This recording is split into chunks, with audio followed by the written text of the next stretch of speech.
All right, how's it going, everybody? It feels like it's been a while, but it's only been a week. Either way, we got the chats up. We got a whole bunch of questions ahead of us. We got a good time today. We're actually going to be working with Ashley today. She's going to come down to the studio at some point. We're going to do some photo setups and discuss how to guide your models. So if you have, a subject, you're trying to take like portraits of someone or something like that, how to give them easy, concise directions and clear hand signals and all this stuff so that they know what to do so that you can get the best photo possible. We're going to do a little bit of a setup over there. I'm going to be stuck on a tripod, so it is going to be a little bit odd, but I'm going to do my best to kind of make it like a photo shoot. If it doesn't feel too weird, maybe I'll pull the camera off and actually take some shots like that. And then I can kind of switch between because I'm going to be doing the multi-camera thing again today. I think I've figured out all the finer points of this Blackmagic A10 switcher here, but yeah, definitely an interesting beast. So we are going to get into some questions.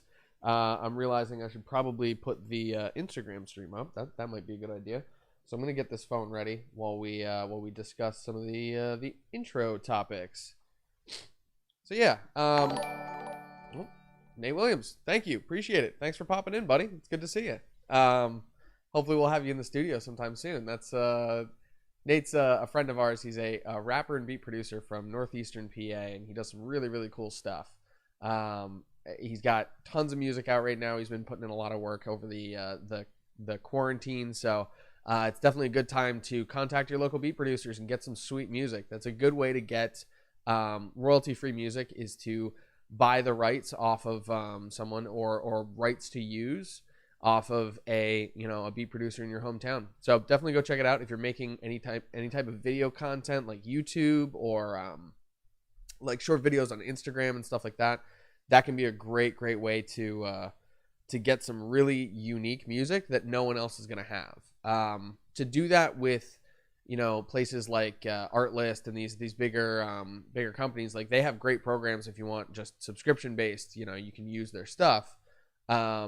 But it's also a matter of how many other people are going to have that music. So if you want exclusive rights, it can be real tough to get that from a big company. So definitely talk to your local beat producers and local musicians and stuff like that. Nate, thank you for sharing the stream. I appreciate that. So go find those local resources and contact them now, because now is one of those times where people are hurting for work, and we got to get stuff out there. So those creatives in your community are really hoping for your support. So definitely go check them out, and definitely check out Nate Will while you're at it. He's on SoundCloud, Nate Will, and he's on Facebook as well. He's got some awesome stuff up there. So yeah, thanks for commenting there, Nate, and adding to the stream and all that. It's good to see you. So I'm gonna get Instagram going here. Where's my little? There it is. My sweet little tripod. All right. So as you can probably see, we made a little bit of changes to the studio. Nothing crazy, but we added some additional lighting. If you notice, coming from above. This is one of the companies that I actually wanted to talk about some of their sweet products that they got going on right now. I've got this, it's basically an LED strip that goes all the way around the room, and they're fairly well balanced. Like not the best color rendition, but you can do some really cool like RGB stuff with them. So, say I wanted purple up there, I can throw in some purple. I can throw in some yellow if I wanted to, or green, that's going to show up a little bit more. I was really liking that blue though. It's a nice shade of blue. It's like a turquoise or a cyan or something like that. But these lights come from Nexalumi, which is a company that contacted me to do a review of their stuff. And I've been doing that with more companies lately because it gives me a chance to review some products on Amazon to raise my Amazon rank level, my profile rank, I think it's called. And also get some cool stuff. Like these. So these are the lights that I installed just upstairs. Box is empty, so sorry for the noise. But Nexalumi is the name of the company. I'm gonna have these on the FCMG gear lists very soon. Today I'll get them on for sure. But you get 50 feet of these things, and they have self-adhesive on the back, which is really solid. But then it also has like an extra set of if you just want to hang them, if you want to hang them up with screws, and then also another set of padding for if you ever pull it down and you want to, use it somewhere else. So it's just like a really good purchase in my mind. But also, if you send us a message, FCMG_stay on any of the platforms, Facebook, Twitter, or Instagram, you find us on there, or find us on Twitch actually. You can get in touch with us and we can let you know how you can get some of those for free. You would have to do a review and put up your photos or something like that. There's a couple steps you got to take, but you can get these things for free, which is pretty sweet. $50 value. I think it's $59 to be exact, and I've been loving them so far. Like you can set them so that they're reactive to sound. I don't know if it's gonna pick it up from here, but let's try it. There we go. So you can see as I talk, the unit is across the room from me. But as I talk, it picks up the sound of my voice because that's the loudest thing in the room. And it actually illuminates the room when I talk. I think that's too cool. Anyway, that's definitely like a bonus add-on feature. But let's get Instagram up here, and then let's get to some of these questions, because I know we got a list today. Not quite as long as last time, so don't worry. We're not going to spend an hour and a half just answering questions. But that's kind of the point of the show. We want to have a place where everyone can feel free to ask questions and learn stuff together. I'm by no means an absolute authority on this stuff. I'm learning stuff every single day when it comes to media production, photo, video, and design. Ashley and I have been working together from home a lot lately, so we've been getting to kind of learn about each other's wheelhouses a little bit. But man, websites, they just totally above my head. Anyway, all right, so let's get Instagram set up here. Excel. All right, and I realized I made a mistake last week when it came to the Instagram. If you want to actually do a live video, hold on, this is showing up. Okay, here we go. If you want to do a live video and save it, you have to do the live video and then add it to your feed immediately afterwards. So you have to actually add it as a story, or else it doesn't stay on your account. So hopefully we can get that last episode up somehow. Maybe we can do it in a vertical format and just kind of post it in there. But yeah, I was bummed I didn't get to post that whole episode. So we're gonna get this going here, and then as soon as I introduce Instagram, we're gonna get these questions going. Hey Instagram, how's it going? Stay here again, FCMG_stay. You can find me on Twitter, Instagram, Twitch, Facebook, all that stuff. We're going to be doing an AMA today. We're going to be answering some questions right now about photo, video, and media production stuff. We have about 20 questions to go through, and I'm going to try to give my best response to each. But if you're watching on Instagram, definitely come join us on Facebook, UXL, UXL's Facebook or YouTube account, or on the Full Coverage Media Group Facebook page. Or you can even find us on Twitch now, twitch.com/FCMG_producers log. It's a long name, but at the same time, if you find us there, if you chat in, we'll actually see your chats and you can ask questions live. Instagram's a little bit hard to see just because it's a little bit further away. But yeah, we'll do our best to answer all these questions that pop through. And we're going to start off with a question that Brandy Davis asked. Brandy asks, I'm interested in marketing my photography and video editing services to the music industry. Do you think it's a better idea to talk to individual artists or go after the labels/agents? That's a great question. And you know what? That reminds me of a topic that we're going to be talking about. Coming up, we're going to be doing, in a couple of weeks, we're going to be doing a series on how to be a freelancer. That series is going to cover all the kind of business aspects of this stuff. And that's one of the big questions in there is, how to get jobs and how to get jobs in the industry that you want specifically. So going after bands can be a great idea. Going after musicians individually, that can be good. You can find some really, really awesome work that way. So I don't want to say like, don't do that or anything. You should definitely be doing that. But one of your best things that you could do is find a bottleneck for work. So what I mean by that is maybe not a bottleneck. It's more of like a funnel. people talk about sales funnels all the time, but it's not really like that. It's more so if you can find a place where your clients are already congregating, then you're going to have more of a captive audience in order to market yourself to them directly. So for instance, I've been working with a studio in Allentown called King Studios for a long, long time. We've been great friends since high school. So when I moved back to the United States, that was a place that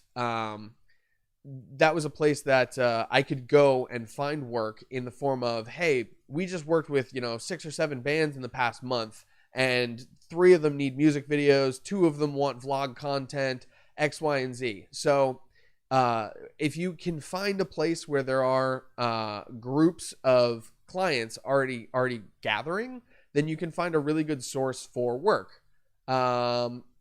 Here we are. Ashley says, I would personally get in touch with 1 to 2 local bands to build your contacts to get in with a producer or studio.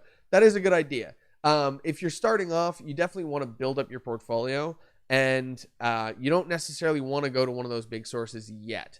Because if you're just starting off and you go to one of those big sources, you can do sort of what I did back in the day, which is if you start working for someone and you don't quite know exactly what you're doing. Like I was trying my best to be a photographer, but I really hadn't done any training.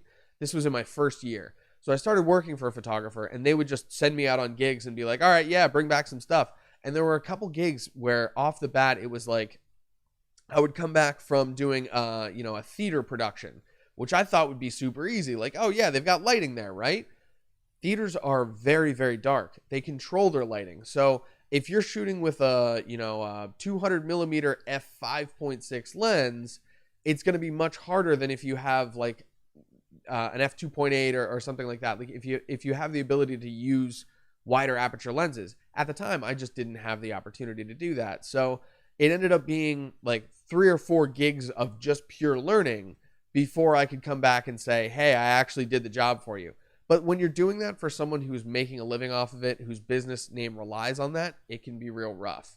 So if you can find those first few gigs where you can cut your teeth on, the medium that you want to work in, that's the ideal way to do it. And then those bands will then sing your praises to the studios and the managers that they work with. You can ask them to pass you along and give you referrals in that way. But, if you're a working photographer and you've been doing this for a bit and you just want to move into that industry, finding those funnels can be really, really great ways to get a roster of clients relatively quickly. I did that once where I started working for a real estate agency, and they immediately had, 50 listings that needed photos, and each of those listings were run by different agents who were actually freelance agents. So they worked for this real estate company, but they also worked on different projects and stuff like that. They worked on different companies. So I actually got to tag along with a couple of them and get introduced to new companies that I could do more work for. So that was an interesting kind of learning experience.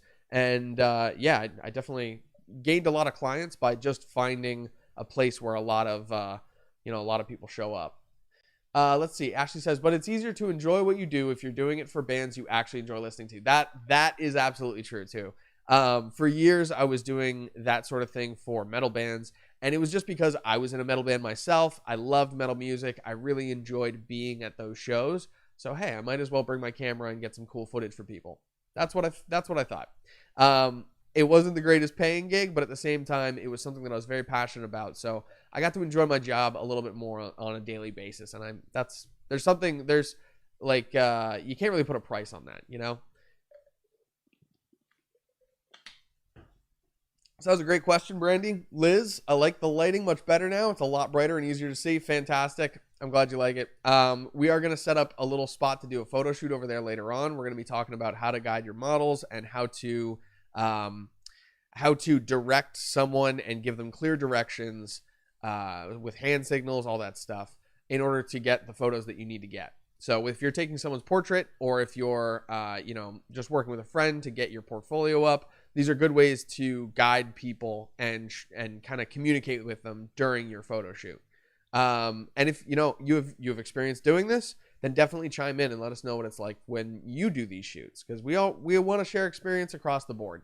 And that's going to be later. We're going to do a little setup. So we're going to take a break before we do that. But right now, we got more questions to get to. That last question was from Brandy. That was a great question, and I'm glad that you brought that up because I definitely want to cover that topic in a lot more detail later on.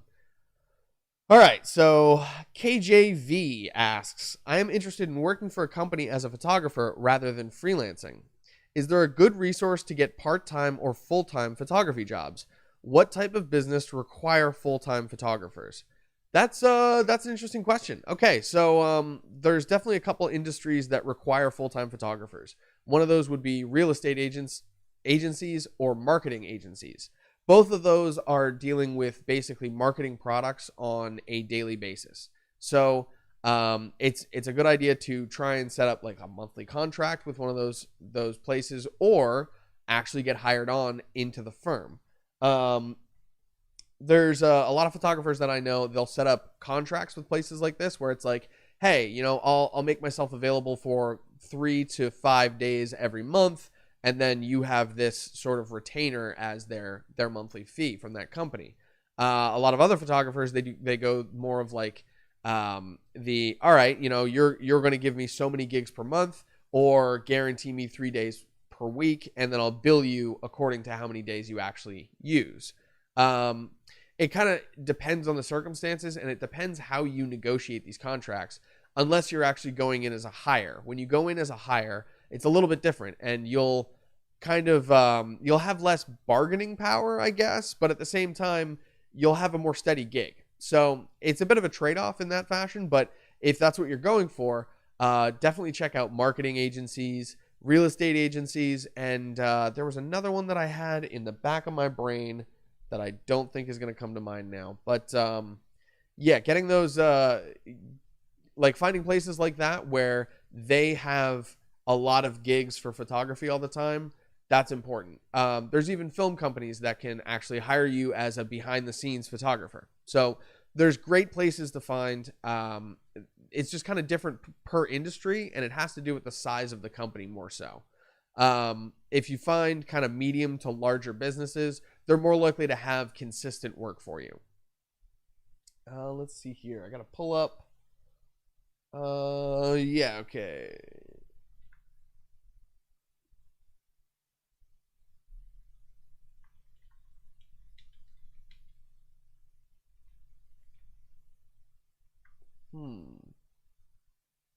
Okay, there's a document that I have to find so I can do my my notes accordingly. But we're gonna keep rolling with some questions here. That last one was from, here we go. That was KJV that asked us that question. That was a good one. Yeah, if you're interested in going to company as a photographer rather than freelancing, good resource to get full-time or part-time photography jobs. I've seen a couple of resources for that, Indeed has been a good one for me. That's a nice one where you can upload your resume and you can apply to different jobs, but you can have a standard cover letter that you sort of edit per job. So that really helped me kind of increase those jobs there. Yeah, so we're let's see, other resources for that. There's definitely in the United States, I'm not sure how international they are. I know Production Hub is a place that sets people up with long-term jobs. They can be contract work, or they can actually be like real gigs that hey, you're hired, you're in the company, this is your thing now. Yeah, it's it does depend on the industry that you're going for though. So if you're looking for like film industry jobs, Production Hub is going to be more along those lines. But if you're going for something that's more along the lines of real estate or something like that, actually going to local real estate agencies is going to be your best bet. Like there's no real like aggregate resource for that other than your typical job hunting tools. Like, you know, I don't know if even monster.com really exists anymore, but Facebook Marketplace, there's job postings all the time. There's postings on a lot of resources like Indeed and maybe monster.com. I don't know if that exists anymore. But Production Hub has been my go-to because I work in the film industry. So that's more of kind of my genre of stuff. Interesting. I still haven't gotten the YouTube chat working in here, apparently. Yikes. All right. Well, we'll try and get that worked in at some point. But yeah. So we had some questions on Instagram about having people join in on that. We haven't used that functionality yet. We might do that in the future. For now, we're just doing pre-questions, and then maybe in a couple months' time, once we're done these segments, we might do some more live streams that are including other people like that in actual video form. Because I'm sharing this on a couple of platforms, it's actually not my call on this stuff. But it is good to have you. I'm glad that you're joining in the chat and commenting in Instagram. If you want to see your chats pop up on the screen, apparently on Facebook, either UXL or fullcoveragemediagroup.com, if you comment on the live stream there, those will pop up right in here. Also, twitch.com/FCMG_producers log will also get you in the chat. So if you want to ask questions in here, definitely go to either of those or any of those links and you'll be able to join in. Also, the Instagram live feed, is limited to an hour. So once we hit that hour-long mark, I'm going to have to sign off with you guys, and then we'll continue over here. But we are going to be doing some actual tutorials today, so definitely join us for that stuff. Let's see here. We got some more questions. Okay, my company uses both. We're a 10-person marketing firm. Stock photos. Wow. All right. I missed a bunch of. All right. I'm going back in the chats here for a second. I like the lighting much better now. It's one of the best photo course ever. Say, Calamus, I'm glad you're enjoying it. It's good to have you here. Kaylin, let's see. Would you say most companies are using digital stock websites, though? Do they still need full-time photographers? A lot of companies are avoiding stock websites just because there's that kind of became the norm. Everything in the industry sort of goes in waveform, where it trends towards stock for a little bit just because it's easier, and then it starts to trend back towards full-time photographers. But if you get in with one of those full-time if you get into one of those full-time photography gigs, you can get those to last for a long time. And the other nice thing is they're not always like it's a full-time photography gig where you're hired on by a company, but it's not necessarily full-time hours. You might be on retainer. You might be doing a set number of shoots per month or per week. So you might be able to even do another job at the same time. It's interesting. When you're a photographer, you have a different sort of set of abilities in that it's only about how many clients you can get in, how quickly you can get edits done, if they're coming to you, if you're going to them. Depending on your circumstances, depending on your gear, depending on your studio, it's really going to change per person, which is really cool. It means that we get a lot of really custom setups and really interesting, combinations of skills and abilities. And that's what makes for variety in this industry. That's why you can have, 1,000 photographers living in a 100 square mile area and all of them still getting work. So those little differences that make us all unique and stand out, which is pretty cool. I should probably keep going in the chats because the chats are quickly getting away from me. All right, stock photos are quite expensive though. My company uses both. This is Ashley speaking. My company uses both. We're a 10-person marketing firm. Our photographer goes out on local gigs for our clients and our magazines. We use stock for human interest stories. That makes a lot of sense. So using stock in specific places where you want to have that sort of feel to it is going to work out great. And let's see here. All right. Anything our photographer doesn't have time for. We use our photographer as much as we can. Really get that personal touch for our clients. That's a great idea. ZipRecruiter is big for jobs. Yeah, ZipRecruiter. That's a good one. Shoot. There's some other ones. I think those are all film based though. The ones that I'm thinking of. It's Full Screen or something no, that's a YouTube content management company or something like that. I'll think of the name. I'll add it to either the comments of this video or something like that. I'll probably hit it at some point during this chat. I know in 2 to 3 hours my brain's gonna go and then click in and we'll figure it out. Okay, let's see. I think real estate, this is Kaylin again. I think real estate agents are probably one of the best places to go, especially now because many of them are doing virtual tours exclusively with COVID. Yeah, absolutely. And that's a good reason to get into 360 photography too. So if you have a good camera and you have the ability to do like set it on a tripod and the patience to do 360 shots, which just means that you literally grid out the entire room and take shots that overlap by about 15%, shoot the entire room, get it all at the same exposures and all that stuff, maybe even bracket it so you can do some HDR, then you'll have like 100 megapixel image or even above that, like 200 to 300 megapixel image at the end of like 360 shots. So that's way higher quality than getting any of these new like cameras. They're going to be a lot easier to use, but at the same time, if you want super high quality 3D tours of places, do that with an actual DSLR. Doesn't matter if it's crop sensor or whatever. It's just that you're stitching together a bunch of 24 megapixel shots as opposed to having one giant 18 megapixel shot. Or, you know, if you're shooting with an 18 megapixel camera, anyway, it's nice. It's a great way to do it. It is a little bit antiquated. They have like, there's new software for stitching these things together, but if you can create a whole bunch of points in a house, you know, you don't need to buy new equipment in order to actually do this stuff. Cool. Thomas Horton, audio's fine. Good. Is anyone else's audio not synced with Stefan? Dang. Kaylin, it might be if you're, let's see, if you're watching in YouTube, I don't know. A refresh every now and then can kind of fix those sync issues. Hopefully that'll do the trick. It looks synced up on this end. I am watching a restream version over here, and everything kind of looks synced up over there too. But yeah, we're trying to maintain that that good sync level. Let's see. Okay, I've got here we go. All right.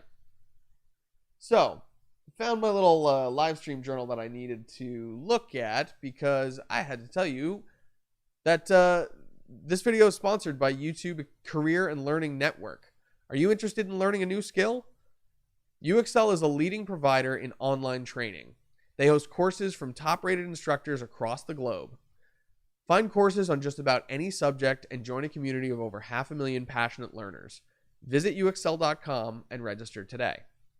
For those of you that don't know, these segments are sponsored by UXL. They've been sharing them out on Instagram and also on Facebook and YouTube. And that's helping us get in touch with a whole bunch of new people, which is fantastic. I've really been enjoying doing this stuff and being able to chat with all of you awesome people. We have 13 people on the actual chats right now, which is pretty cool. And then we got a bunch of people on Instagram as well. Let's get to some more of these chat questions. Let's see. ZipRecruiter. Maybe just my backpack. Yes, fine. Also, how do you do virtual tours? Does it require a special kind of lens? Never mind. It seems okay now. Okay, cool, Kaylin. Glad it's fixing up. Okay, so how do you do virtual tours? So virtual tours, basically, you're taking those 360 stitched image shots, but you're gonna have to do a bunch of different spots. Basically, every place that a person would stop and want to look all the way around the room. There is actual software where you can take images with like one of those 360 cams and stitch it all together. It's called Matterport. They just released compatibility probably at the beginning of this year for Insta360 cameras and the 1X, and they just opened it up to a whole list of new cameras besides their actual Matterport camera. So instead of being proprietary, now it's much more open source. They get to do stuff like that, which is really cool. Awesome. All right, so let's find another question here. We have, that was KJV was the last one we talked to. All right. Jordan E. Harris has a question. Do you think it's a bad idea to work for free in the beginning stages of my photography business? No, I don't think it is. I do that all the time, actually. There's still situations where there's a new type of photography that I want to try out, or sorry, take some water.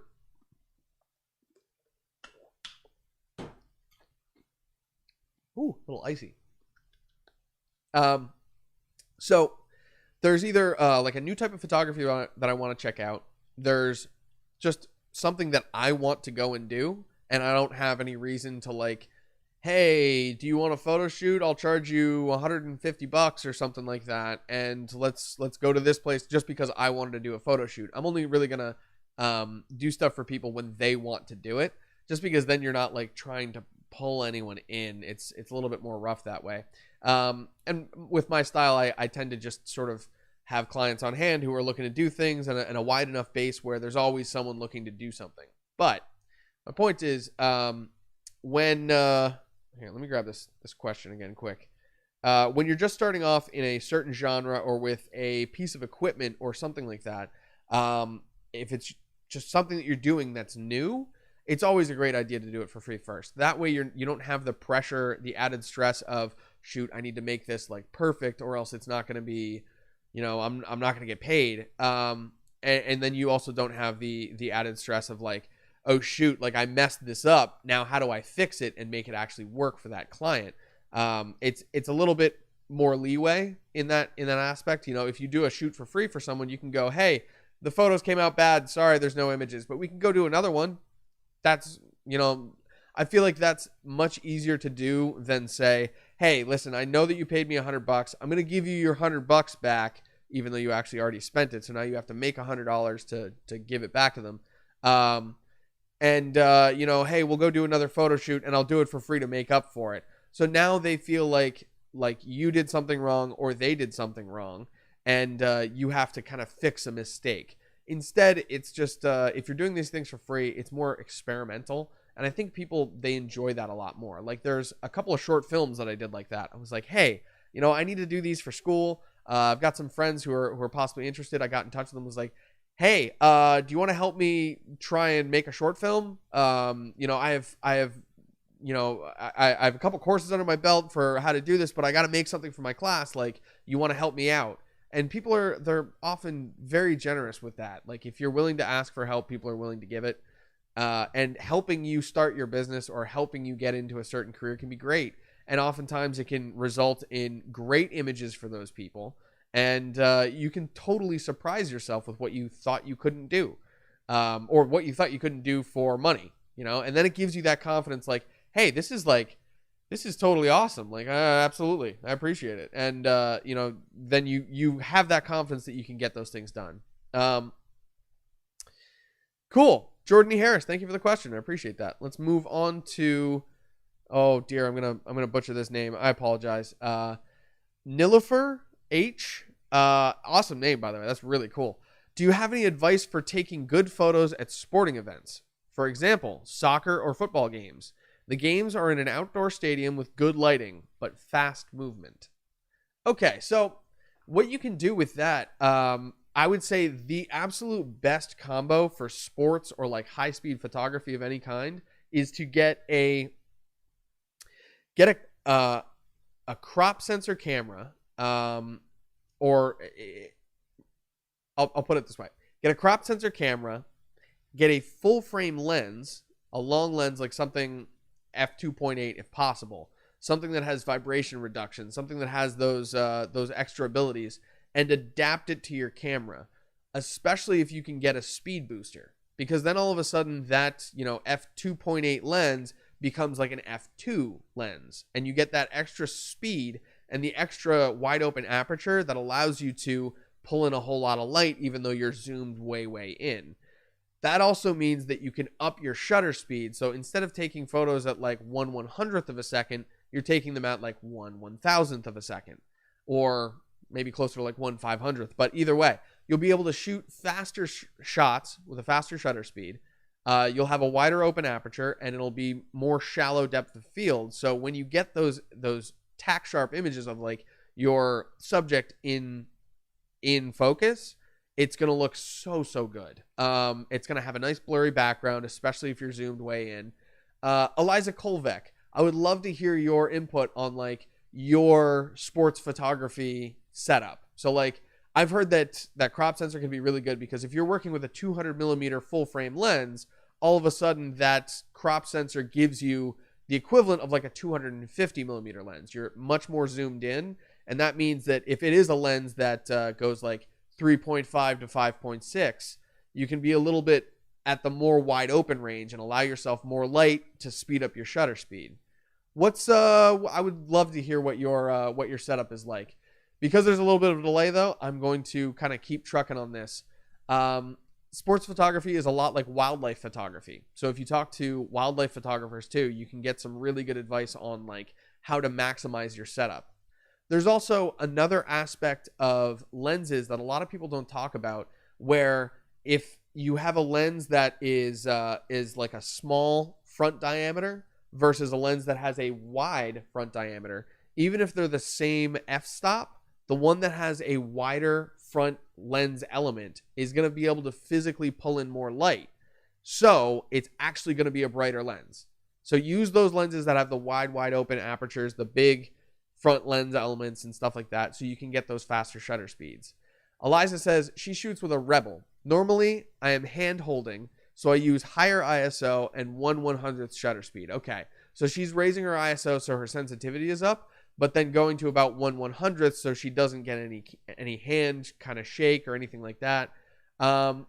Eliza, I would love to see some examples. If you ever send us something, like maybe go on Instagram, FCMG_stay. You can send me stuff directly if you want to ever see it featured on here. I would love to kind of, pedal back and be like, hey, so last week we talked about sports photography with Eliza. Here's some of her shots.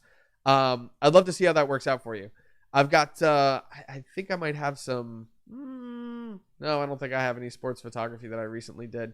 I was trying to think of there was a swim shoot that I was at recently, and there were some really cool shots where someone would be coming out of the water and their face would be still sort of covered in water, but it's all frozen because you're using that higher shutter speed. So just the things that you can see when you're shooting at higher shutter speeds is really, really cool. I always like that stuff. Cool. That's good to hear about an actual setup from someone. This is awesome. That was Nilofer's question. I appreciate that. I'm going to get a sip of water here before we talk about Lyle's question.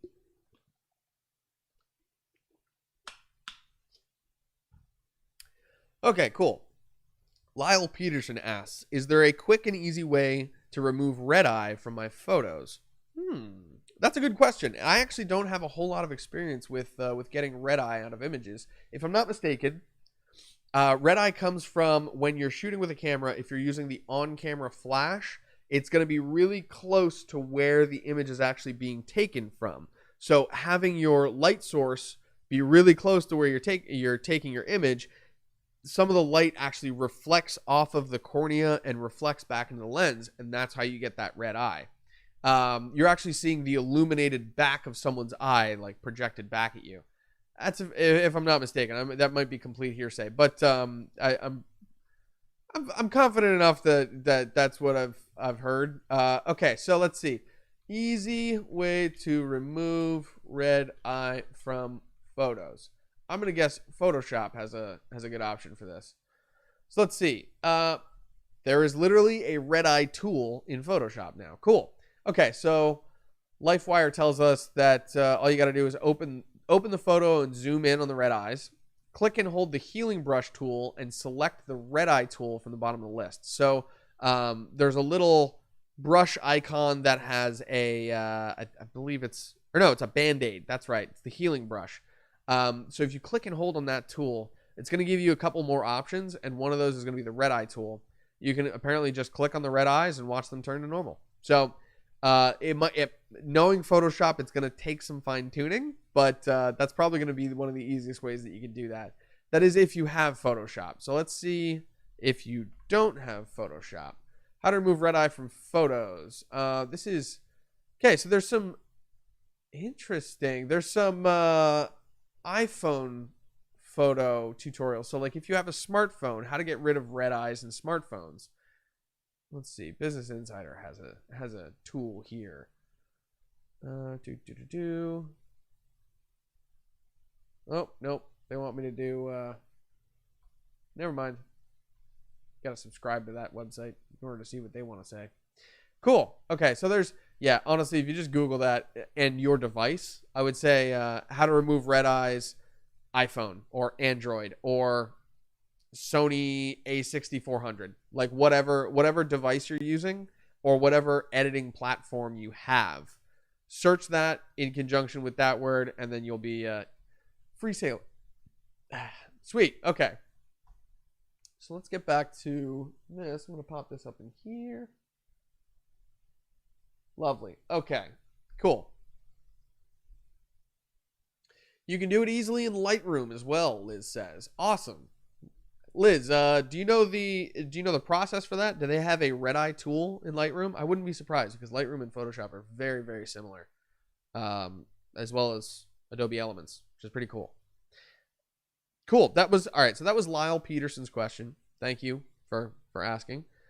These questions are all coming from the UXL pre-registration. So if you create an account on uxl.com, or you buy a course on uxl.com, you sign up there or anything like that, you'll start getting emails about these courses. These live streams are included for free in your course material. Of course, they're included for free for anyone, but you also get the opportunity to ask these questions beforehand. These goes directly to me. I can answer them and kind of look at them beforehand and get an idea of what we're going to be talking about. But we do have like a course layout. So we are going through how to be a better photographer right now, which is about 10, 11 episodes long. And it's going to be the simple aspects of it, like how to be a better photographer with your smartphone. That's going to be our first episode. And then our last episodes are going to be like how to do advanced editing and things like that, like photo composites and a little bit more intensive sort of subjects. Today we're on how to guide your models and how to communicate easily in a photo shoot and get people to do what you need them to do when you're taking photos. Let's see here. Liz says, I can't remember the steps. This is for removing red eye in Lightroom. I can't remember the steps, but I'm sure I can find some tutorial on it. Exactly, yeah. So Googling like your editing platform or your device and how to remove red eye is going to be your best bet, really. Let's see. Just so you know, you guys have a bug. I was only able to press the attend button once. I could not ask any questions out of my first time. Yeah, Eliza, UXL has been working on that system. This is a totally new thing that they're setting up and working with, so it's a lot of a learning process for all of us. They have been updating that. I think now when you click attend, you should be able to actually ask some questions again. I think they figured that problem out last time and tried it there. But you can, of course, ask your questions right there in the chat. Ashley does make a great point. I wish I'd had this thing fixed so that my stream chat was showing along this line. I'm not sure what's going on there, but hey. Let's see. Chat box. Is it just under stuff? Nope. Okay, yeah. No, I got to get that connected somehow because not even Twitch is showing up through there. I think I saw some Facebook comments too, and those weren't popping up either. So, hey. And you have, those of you on Instagram, by the way, if you come over to Twitch, FCMG_producers log on Twitch, or UXL's Facebook or a YouTube account, or Full Coverage Media Group on Facebook, you can join in these chats as well. They apparently won't pop up, but we can at least have a conversation about it. So that'll be fun. Cool. Okay. There we go. All right. We got everything figured out there. Let's move on to our next question. We just answered Lyle Peterson's question. Okay. Severo Brown asks, if I want to promote myself as a wedding photographer, is it a bad idea to include photos of other types of photography in my portfolio? That really depends on what you're doing. If you're doing a kind of generalist setup, like if it's, let's see, if it's Severo Brown photography, you might want to have more than just one genre of photography to show that you can generalize a little bit beyond that. If you're willing to pick up gigs that are outside of the photography realm, or like the wedding photography realm, then definitely look into that. Like definitely add some more breadth to your portfolio. But that can mean that, you know, you're some client who comes in and is looking for a wedding photographer, they look at your portfolio and they see dog photos, or they see model portraits or X, Y, and Z. That might not grab their attention in the same way. So if you're really trying for just wedding photography and just wedding gigs, then specify. Absolutely specify. Have only your best work in there. Don't have a whole bunch of filler. Just have the best pieces that you can, and really strengthen your portfolio as much as possible. Because if it's specific and it's strong, that's what's going to be the selling point for people. It's not necessarily having a huge portfolio or having, the flashiest portfolio. It's about having good photos and enough genres that people can go, okay, well, I like this person for a classic wedding photo shoot, or I want to do more of a modern one where there's more fun shoots and there's more wide angles and all that stuff. Whereas, the classic photo shoot is going to be a little bit more like, all right, I want portraits and we want very specific styles of photography here. But that's a great question. Including other types of photography, I wouldn't say necessarily types of photography, but maybe types of wedding photography. So you have a section on, classic, you have contemporary, you have modern, you have traditional, like different types of weddings that you've been to and shot, and show those in sort of as your different types of photography. But if you are going that generalist route, then definitely do, have some breadth on there. Here we go. Drink some more water. This is the best thing about the producer's log for me, is that it keeps me very, very hydrated. Cool. Okay. Let's see here. What is the best resolution for printing my photos? My printer says max 1200 DPI, but that seems a bit excessive. Any thoughts?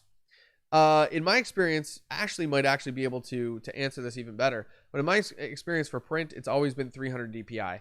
I don't think I've had a reason to deviate from that, except for one instance where I needed to blow up an image, but that basically ended up lowering the quality of the image overall. So it didn't really work in my favor anyway. So it was basically just a failed experiment. But Ashley could probably give you a better response on the printing sizes there. If I'm not mistaken, 300 DPI for print, 72 DPI for web. That's it. Those are the only two really numbers that you need to worry about when it comes to image DP dots per resolution, dots per inch. I forget what that's called. Let's see. There's some more comments up in here. It's true. It doesn't bother me. Just thought I would let you know. Cool, Eliza. Appreciate the feedback. It's always good to have that.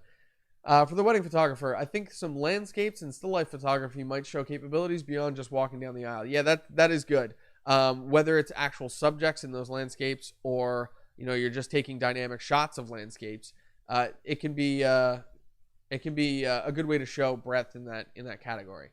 Let's see.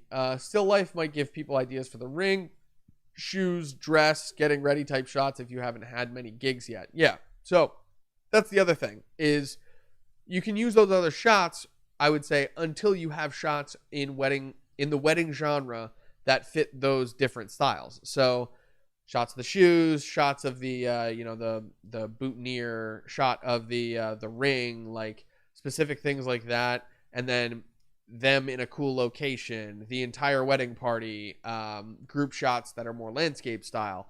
Then you can get into portraits and stuff like that too. So you can have that variety within your portfolio and have it all still be within the genre of photography. But if you don't have the clients yet, or the material to pull from, then use other things that could sort of fit that bill and be like, hey, I know that this shot isn't quite that, but this is my example of what I would do for a group shot or for, a shot of the ring or something like that. All right, Ashley says 300 DPI. Yes, if you plan on scanning in old images and wish to blow them up, then you can scan them in at a higher resolution. That's okay. That makes sense. So basically, if you scan an image in at like 1200 DPI and then change the resolution to 300 DPI, you'll get a much more blown up image. If I'm not mistaken, Ashley, she's going to be my fact checker on this one. Hopefully I'm not just totally blowing wind out there. Anyway, all right, cool. So we got a couple more questions. We'll move on to those in the meantime while Ashley probably corrects me. That was Sila Franklin. Sila Franklin, I think. Man, apologies about the name pronunciations. Lincoln Martinez asks, do I need consent from my models to post their photos online? What if the photo does not include their eyes?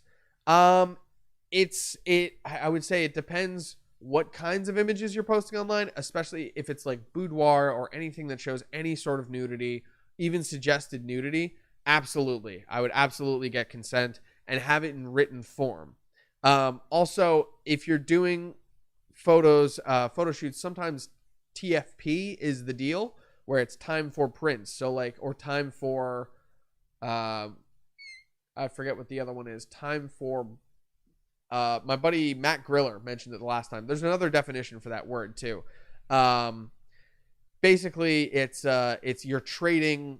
You're going to give the person copies of the images that you took in return for their time. Time for photos. I think that's what it is. So basically, is you do this photo shoot for free.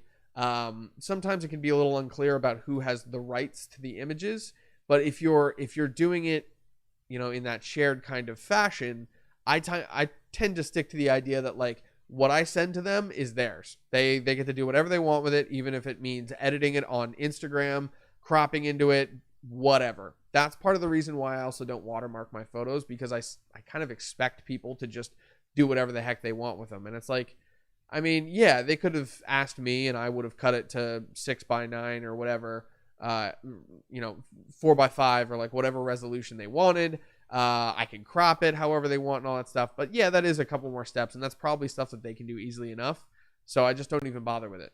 But if you do have a watermark in there, I would put that more on like paid material where you're not doing time for print, where you can kind of imagine people editing your images and putting them up on Instagram in weird formats and weird resolutions, all that stuff, where it's more so like these are the final images and these are how they're going to be used. But you have to be aware of the actual formatting that your client wants then. But in those paid gigs, it's the consent is much more clear. You just have to be clear about, I can post this on my channel for self-promotion, right? Having that stuff in writing is always the best way to go, even if it is a free photo shoot, because there's like, you don't really have any protection unless you have something in written form. If it's signed by both of you, then you're going to be safe. Again, I'm no legal advisor or anything like that. I'm not a lawyer or anything like that. It's just, it's good practice to cover your butt no matter what. So that sounds like a good saying. Cover your butt no matter what. I like that. I might keep that. I'm going to move this over too a little bit, so I get a little bit more light in the eyes. All right, cool. So that was Lincoln Martinez. And cycling back to Sila's question about the printer, Ashley added in another message here. She says, scanning images in at higher resolution will allow you to effectively double or triple the actual print size. Wow. Example, 1200 DPI scan of a 4:3 image will allow you to print at 300 DPI a 12-inch by 9-inch image. Wow, yeah, that's a big jump. So you're going from 4:3, which is going to be about this big, to a 12:9, which is going to be way bigger. Literally, like 4 times bigger. That's cool. Interesting. I didn't know that. So this is, hey, learning things every day. This is awesome. I love doing this with everyone. Alrighty. So that was Lincoln's question. The last question that we answered was Lincoln's question. Do I need consent from my models to post their photos online? I would always just get that consent. You can do it in written form too, where it's like email consent, but the best form is always to have a contract. You can find templates online too that are free or inexpensive. And then you can use those to make sure that you're covered legally. That's honestly, I would just do that, because it's as easy as like printing out the form, bringing it along with you, and you both sign it when you're at the shoot. Done. Let's see here. Mitzi K asks, I get really nervous when I take photos for clients. Is this normal? How can I overcome this feeling? I always worry they might not appreciate the work or end up disappointed with my style. Honestly, I think every creative producer of every kind goes through that set of feelings at some point. Like, for me, it was getting into the industry where I was literally like, to do music photo shoots, I would show up at a show that I had bought tickets to go to. It was just a show that I wanted to go see, but I'd bring my camera bag with me. And if they let me in through the door with my cameras, it was like, okay, now I got to find someone who works for the band. I got to find a merch guy. Let's talk to someone at the merch table. You start talking to them and they introduce you to the photographer for the band. The photographer talks to you for a little bit and they go, hey, you know what? Like maybe this kid offered and like he could use a chance. So literally I was bringing, $300, $400, $500 worth of gear in a backpack with me. I had ridden the bus to get there. So I couldn't like leave it outside. And I was gambling this show that I really, really, really wanted to go see on the fact that they would actually let me in with my camera gear. There were a couple times that I did get turned away. I would typically end up either going around back and just waiting back there to see if a band would walk out and then I could talk to them and maybe convince them to let me in. But I would never go for that directly. It would always be like, hey, well, I'm going to talk to these guys, try and be friends with them. And if they ask what I do, so be it. But, I wasn't trying to push necessarily, but it was always like really nerve wracking. I'd be like hyperventilating as I'm getting to the door. I'd be getting really excited. I'm like, oh shoot, are they going to let me in? And sometimes they would, sometimes they wouldn't. Sometimes they would, but then they'd say you couldn't take out your camera at all. And if the venue says that, it doesn't really matter if the band says that, you can't do it. So putting myself in those situations where, at least it wasn't a band that had paid me to come to the gig or something like that. It was me trying to just go out and do photos. Like pushing yourself into situations like that will desensitize you to them over time. Doing enough shoots like that where I'm in a mosh pit and people are bouncing around and I've got my camera right here and I'm trying not to break a lens off my forehead or the back of the person's head in front of me. You slowly get into a point where you just get used to it. And I know that's a little bit, it feels a little bit harsh when it comes to like, hey, I'm getting nervous. I'm feeling anxiety over this stuff. So what I would suggest is maybe like reel it back 3 or 4 steps. So do like a really low impact photo shoot for someone. Be like, hey, I'm going to get you one new profile photo, just one photo that you're going to like. And then you spend like 3-4 hours just hanging out with them, going on a walk, taking some photos indoors, outdoors, get a variety, like really spend some time with it and try and be in that situation for longer, but then also just keep working until you're real confident and you feel good about those images. You know that if you go on a photo shoot, if someone says, hey, can we go take a photo outside real quick, that you'll be able to get a good image. It can be real nerve-wracking getting into the business. And I know that feeling for sure. I did the crazy thing where it's like, I don't like this job. Shoot, now I need to figure out what I'm going to do with my life. And I just sort of jumped into photography that way. I literally jumped into it by quitting another job. So I know what that feeling of anxiety can be like, and I feel for you, but keep working at it. Keep pushing through that stuff, and eventually you'll see the light at the end of the tunnel, and then you'll be at the other end of the tunnel. And it'll feel fantastic once you're there, because it's like, it's literally just building that skill until you know that you can rely on it. Misha says, yes, for sure. Everyone gets nervous because it's hard to know what clients want sometimes. That's the other thing too, is the longer you do gigs like this and the longer that you work for clients, the more you're going to learn to know what to expect from certain types of clients. Like there's like phrases in my head where if I hear a client say that, I suddenly know something about them.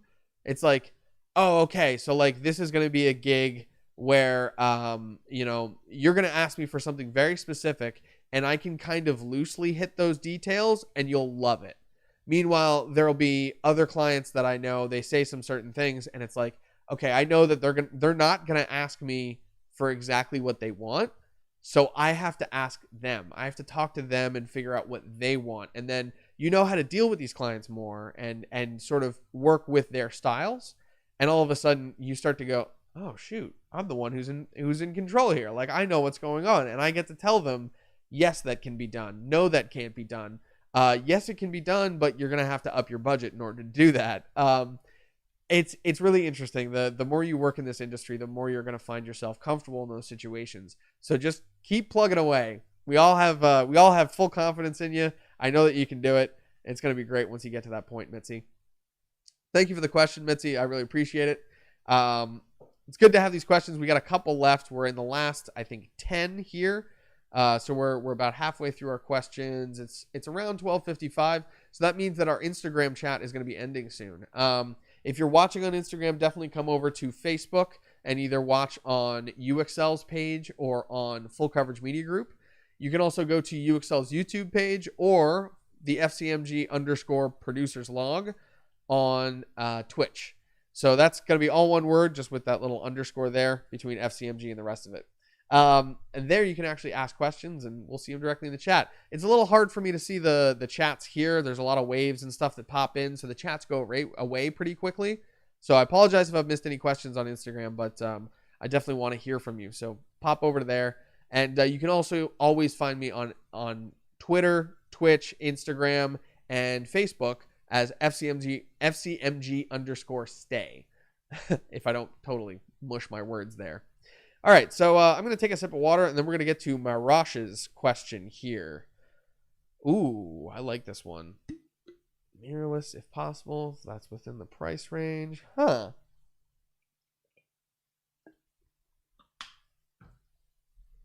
Okay. For this question, I'm going to have to do some really quick research. Let's see here. I'm going to be a little bit biased, but Marash Samuel asked the question, can you recommend your top camera pick for under $500 US? Preferably mirrorless, if that's possible within that price range. Thank you. So I'm going to do this for mirrorless, but also for specifically photography. I need to double check if this camera even does video. I think it does. Let's see here. Yes. Oh, heck yeah. Oh, 100% this camera then. Absolutely this camera. I am a little bit biased. I do love Sony. I switched recently, like 2.5 years ago, I switched from Nikon to Sony. I actually sold all of my lenses. I sold all of my Nikon equipment, my flashes, my everything. I had a Nikon speed flash kit, which was really cool. You could wirelessly use these little flash units, take a photo here, and then have the flash units in your hand. But it just didn't quite do the trick for me. There was something about it. It just didn't pull focus fast enough. I couldn't autofocus with video, but these Sony cameras could. They're using phase detection instead of contrast detection autofocus, so you can do these things. But my top camera pick under $500 is going to be the Sony a6000. You can get the camera with a kit lens, with a little bag, with a battery, and with a 32 gigabyte SD card for literally $498 right now. It's $150 off on BH Photo Video, and if you get the just the body itself, it's about $400 right now. That's going to be the a6000, and the reason why is this camera takes fantastic photos. It's got the same sensor as my a6400. It's going to be kind of a stripped down version of the A64, A65, A6600 cameras, but it's still relatively new. You can put phenomenal lenses on it with the E-mount system. These Sigma series lenses. This is an f1.4 16 millimeter lens, which is honestly the widest aperture that I've seen on the widest lens for under $400. This thing is, I think, around $300 on sale right now, but honestly, the kit lens that comes with this thing, the 16 to 50, I think it is. Yeah, 16 to 50, 3.5 to 5.6. It's optical steady shot, so you're going to get good stabilization within the camera. It doesn't have an internal stabilizer, but neither does my a6400. This camera will allow you to do more things with video, like shooting HLG or S-Log2 or 3. But the a6000 has some fantastic features as well. I'm going through the specs on B&H Photo. Let's see here. Video. Yeah, so you can do full HD video at 24, 29, or 59. So 24 frames a second, 30 frames a second, or 60 frames a second, which means you can do half-time slow motion with this camera. You can do Yep, full HD up to 60 in AVC HD. It's got a built-in microphone. It's got an external microphone input, so you have a little 3.5 millimeter that you can plug in a little microphone and get better audio on this thing. And then the actual the sensor itself is you're getting a max resolution of 6,000 by 4,000 in an image, which is basically a 6K sensor. So that means that when you're shooting video, you're getting 6K video that's being downsampled. I think it's called oversampling. So 6K sensor is recording 1080p video. So instead of cropping way into the center of the sensor, it's actually going to be using the entire sensor and then encoding it, so it's just scaling the video down. So your noise and your grain and all that stuff is going to look relatively smaller than if you're using like a DSLR or some other camera that's around that same price range. For under 1,000, I'm seeing Eliza Kolvek is asking, what's my top pick for camera under $1,000? That's getting more and more difficult every day, honestly. A lot of the new cameras that are coming out are just fantastic, but I'm familiar with the Sony range. So let's see. Sony mirrorless. I would suggest still getting the more recent Sony mirrorless cameras. I know that you can get a Sony A7, which is the original full frame Sony camera, mirrorless camera. The A7 is still great quality, but it doesn't have a lot of the newer features, so it's not going to have quite as fast autofocus. It's not going to have quite as good like phase detection autofocus and all that stuff. Also, I don't think it does 4K video at all. And if you're looking to get into 4K video, I would seriously suggest the A6400. Right now, it's $998 on B&H Photo Video, and I think for like let me put it this way. I purchased the A6500 and I regret not getting another A6400 instead. That camera I bought because it has an internal stabilizer, and I'm thinking, okay, well, I can put some handles on this camera and get some pretty darn stable just handheld video, especially if I'm using a Sony lens that has OSS, which is optical steady shot. It does work pretty well. But the internal stabilizer means that if that camera gets knocked around too hard, if you're driving in a car and it's sitting on a hard surface and vibrating, it can really mess up that sensor really easily. So I've already had to send that camera out for repairs before. I've had some issues before where it just wasn't working right, and then suddenly it just wouldn't turn on. And it was because of that IBIS, it's called in-body image stabilization. It was a really, really nice camera, but it was like $1,200. Meanwhile, I could get this camera at the time was about $850. Instagram, by the way, we're going away. Catch us over on Twitch or on Facebook or on YouTube, UXL or Full Coverage Media Group. There we go. All right, so the live video on Instagram just ended. I just caught that last 10 seconds. Let's see here. Okay, that's where we're going to let that do its thing. We'll end it. End video, and we're going to share it to IGTV. Got to pick our cover photo really quick so I don't look completely stupid on it. There we go. Talk face.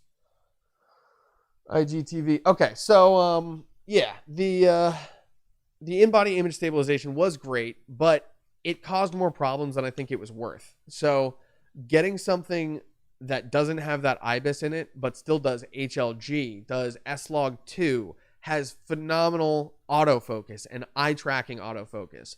That's the A6400. This thing is phenomenal autofocus. It's really, really, really good. Like, watch this. All right, so I'm going to get out of the shot. It's going to focus on my background. As soon as my face pops in, it's going to start going back towards that. I have it on center weighted. I just remembered that. So as soon as I start moving into the center, so here I go out of focus. Here it's going to be good. And I'm going to move this out of the way a little bit, and I'm just going to show you as I move closer to the lens how quickly this stays and how accurately it stays on focus with my eyes.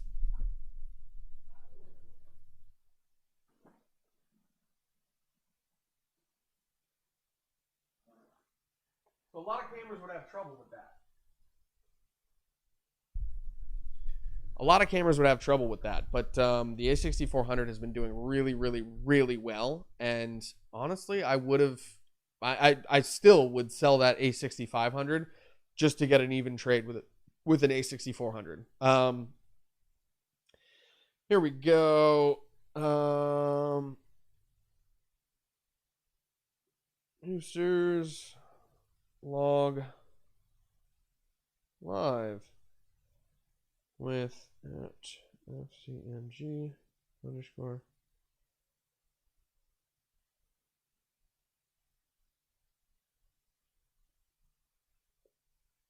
There we go. Okay. Optional. All right, let's post that so it doesn't just completely get deleted. That's the only thing that I really had to do there, really quick. Because otherwise, if your live feed, you let it go too long and Instagram refreshes or anything like that, you lose your entire live stream. Does not come back. So there is that you have to be aware of. Cool. So we're back here. Kubo, Persona. I wish I could pronounce that. Good to see you, Kubo. I appreciate it. Appreciate you popping in. So yeah, A6400 right now you can get it with the kit lens.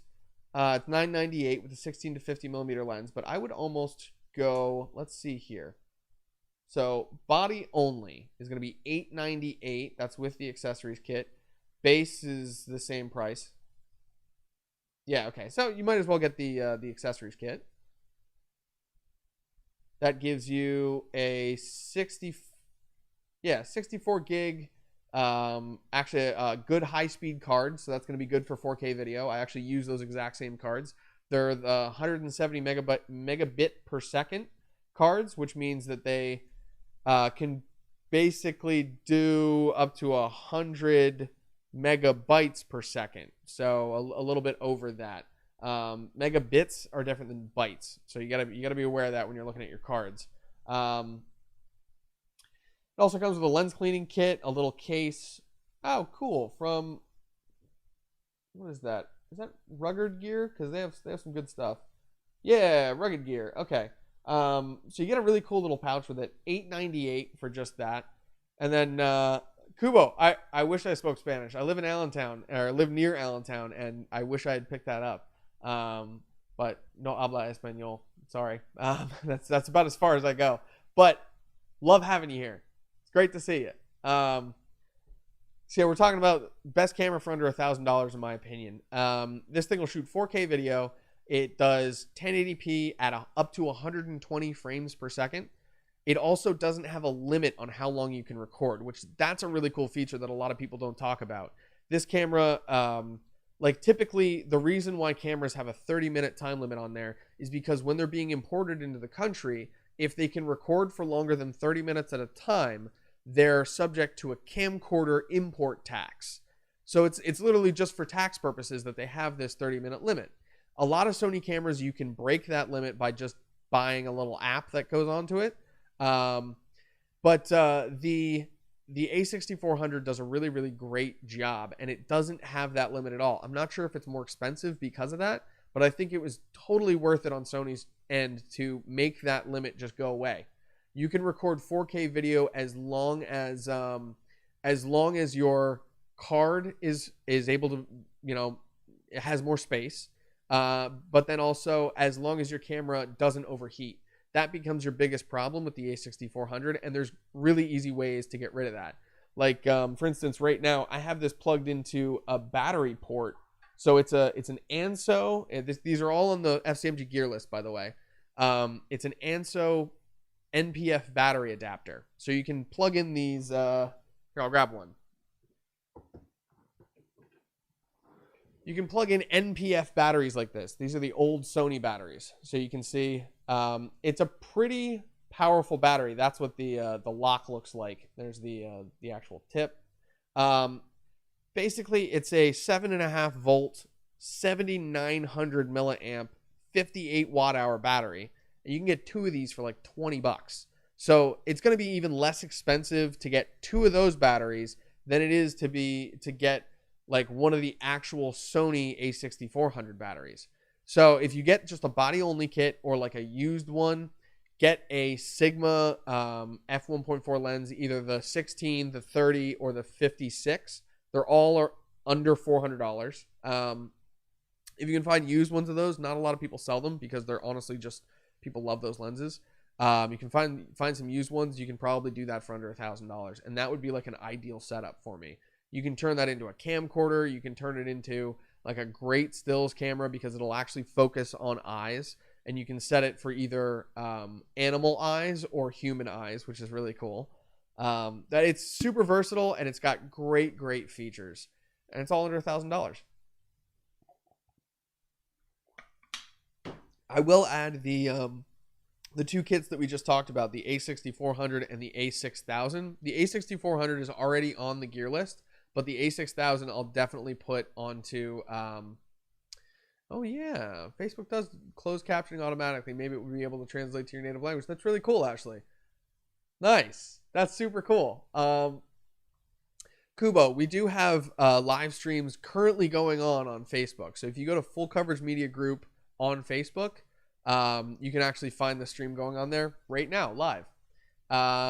Maybe Ashley can add a link in the chat for that. That would be really cool.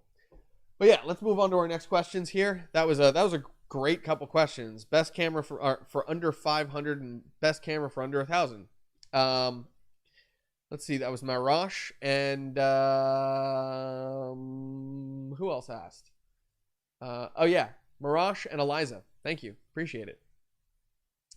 Cool. Okay, so next question is from Abdulatif Benaz. Is it a must to use raw images if I'm doing HDR shots? No, not necessarily. Raw images give you a lot more room to edit, so it can be really good when you're trying to do stuff that's high dynamic range. You can honestly even make like a single raw image fairly high dynamic range, but it's not technically an HDR image. So what you can do to get an HDR image with JPEGs is bracket your exposure. We talked about the, excuse me, I'm getting hiccups from my water. What is it? On the last episode, we kind of talked about this a little bit, where if you take one photo, that's the exposure that you want. It's the perfect kind of middle range exposure. You do +1 EV and then take another photo, and then you do -1 EV and you take another photo. Then you can take those three images. You can use the highlights from your underexposed image. You can use the shadows from your overexposed image, and you can use the midtones from your normal image. And you edit all three of those images together. They have to be all taken on a tripod and with a remote. That way you're not shaking the tripod or like moving it around at all. So they have to be taken from the same exact position in order for this to really work. But that's an easy way to take your JPEGs and turn them into high dynamic range images. It's going to be even wider range than a raw image, but it's not going to give you the same control in post. Like you won't be able to edit the highlights or the shadows in the same way that you can with a raw image. So if you do that same sort of bracketing with raw images, all of a sudden you have an even wider gamut to work with. Maybe not gamut is the right word, but a wider array of information to work with. So you can do it with JPEGs, but it's the same sort of deal where if you're working with raw images, you have that much more control over the final product. But when it comes to HDR, I don't think you really need that quite as much. If you have those three images to do your shadows, midtones, and highlights, then you're in a good position. Great question, Abdul Latif. Appreciate it. This question is from Siddhanth Parth. Again, I apologize about butchering all these names. My name is Stefan with an E accent aigu in there, and I've had that my entire life. So I feel like this is sort of karma in a way. You know, I'm feeling what the other side is like. Here we go. So, Siddhanth Parth asks, sometimes when I shoot with a gray background, the background looks grainy. It only happens with gray backdrops and not with other colors. Is there a reason for this? That's really interesting. I'm wondering if maybe your camera is, are you set to auto white balance? Is it a situation where, like, I would love to ask more questions about this. We got to see if we can get Siddhanth Parth on here and actually chat directly about this issue. This is going to be one of those that I need a little bit more information in order to really get to the bottom of this. But I mean, that's really interesting. I've never heard about that happening with only certain colors. Maybe there's something with the sensor of the camera that's a little bit off.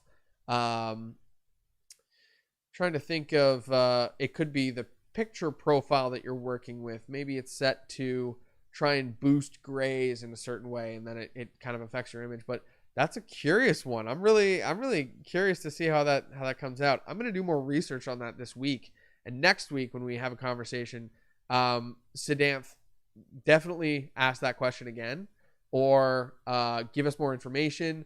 Pop into the chats. Join us on send me a message on Instagram, even FCMG_stay, and let's chat about this. I would really love to figure out like why that's going on, because that's really curious. Maybe there's maybe you have like a chroma key setting on. Weird.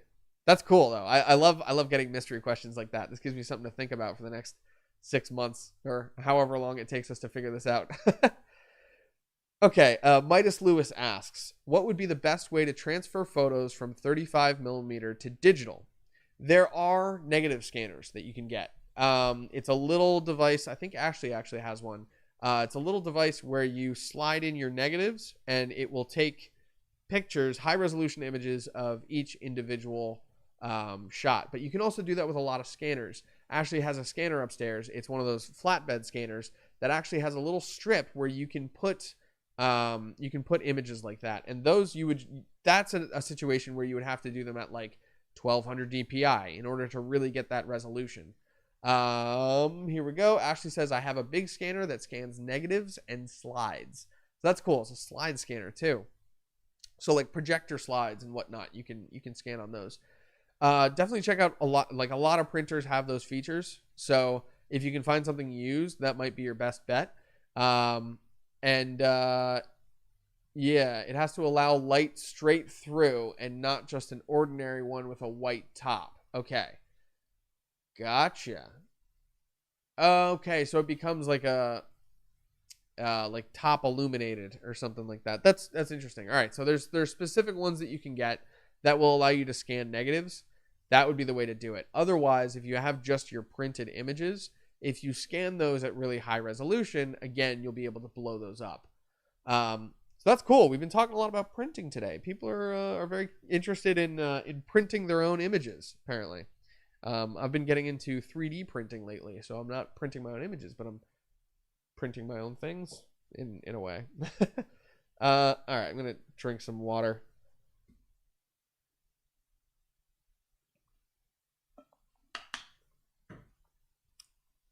Okay, let's bust through these next ones. We have a question from Tawheed Balkan.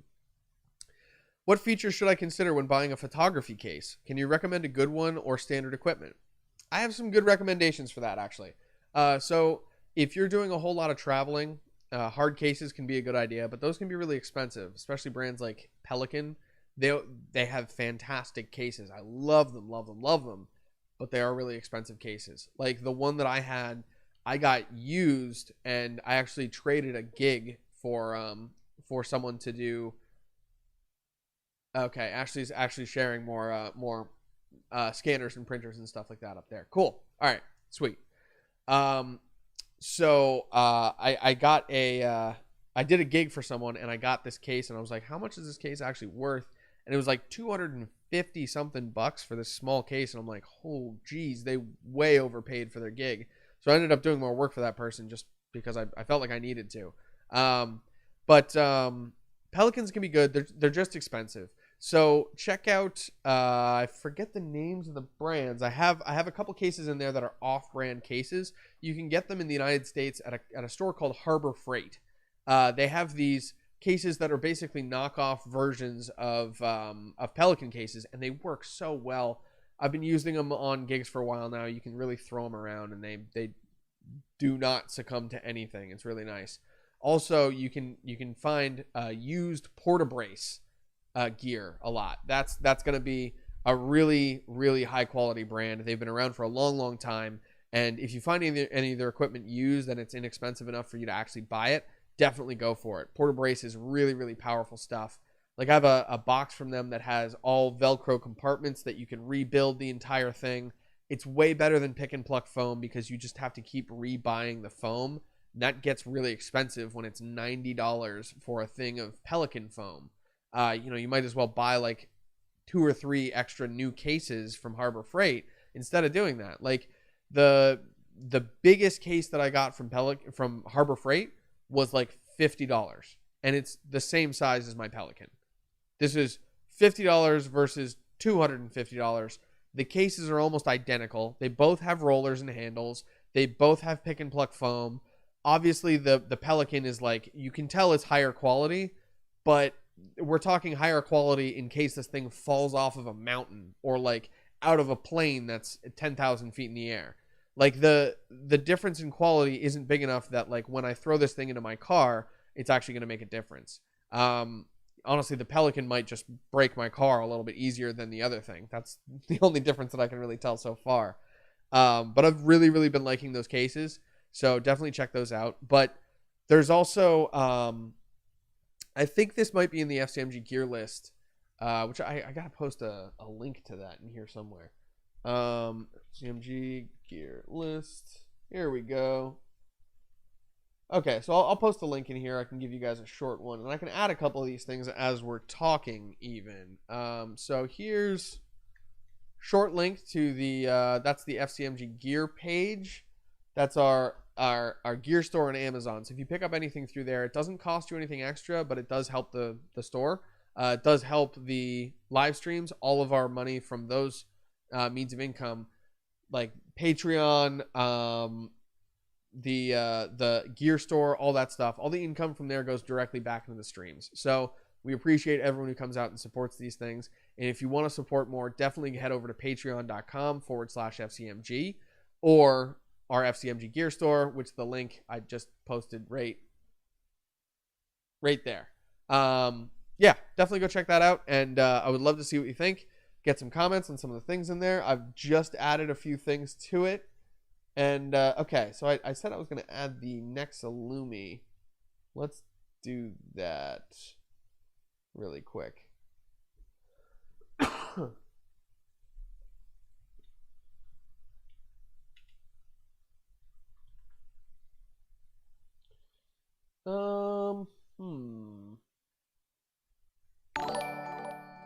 Hey, Michael Pandell, appreciate it. Thanks for watching the stream and for joining in and liking it. I appreciate that. We're going through some gear stuff right now. I'm adding things to the gear list.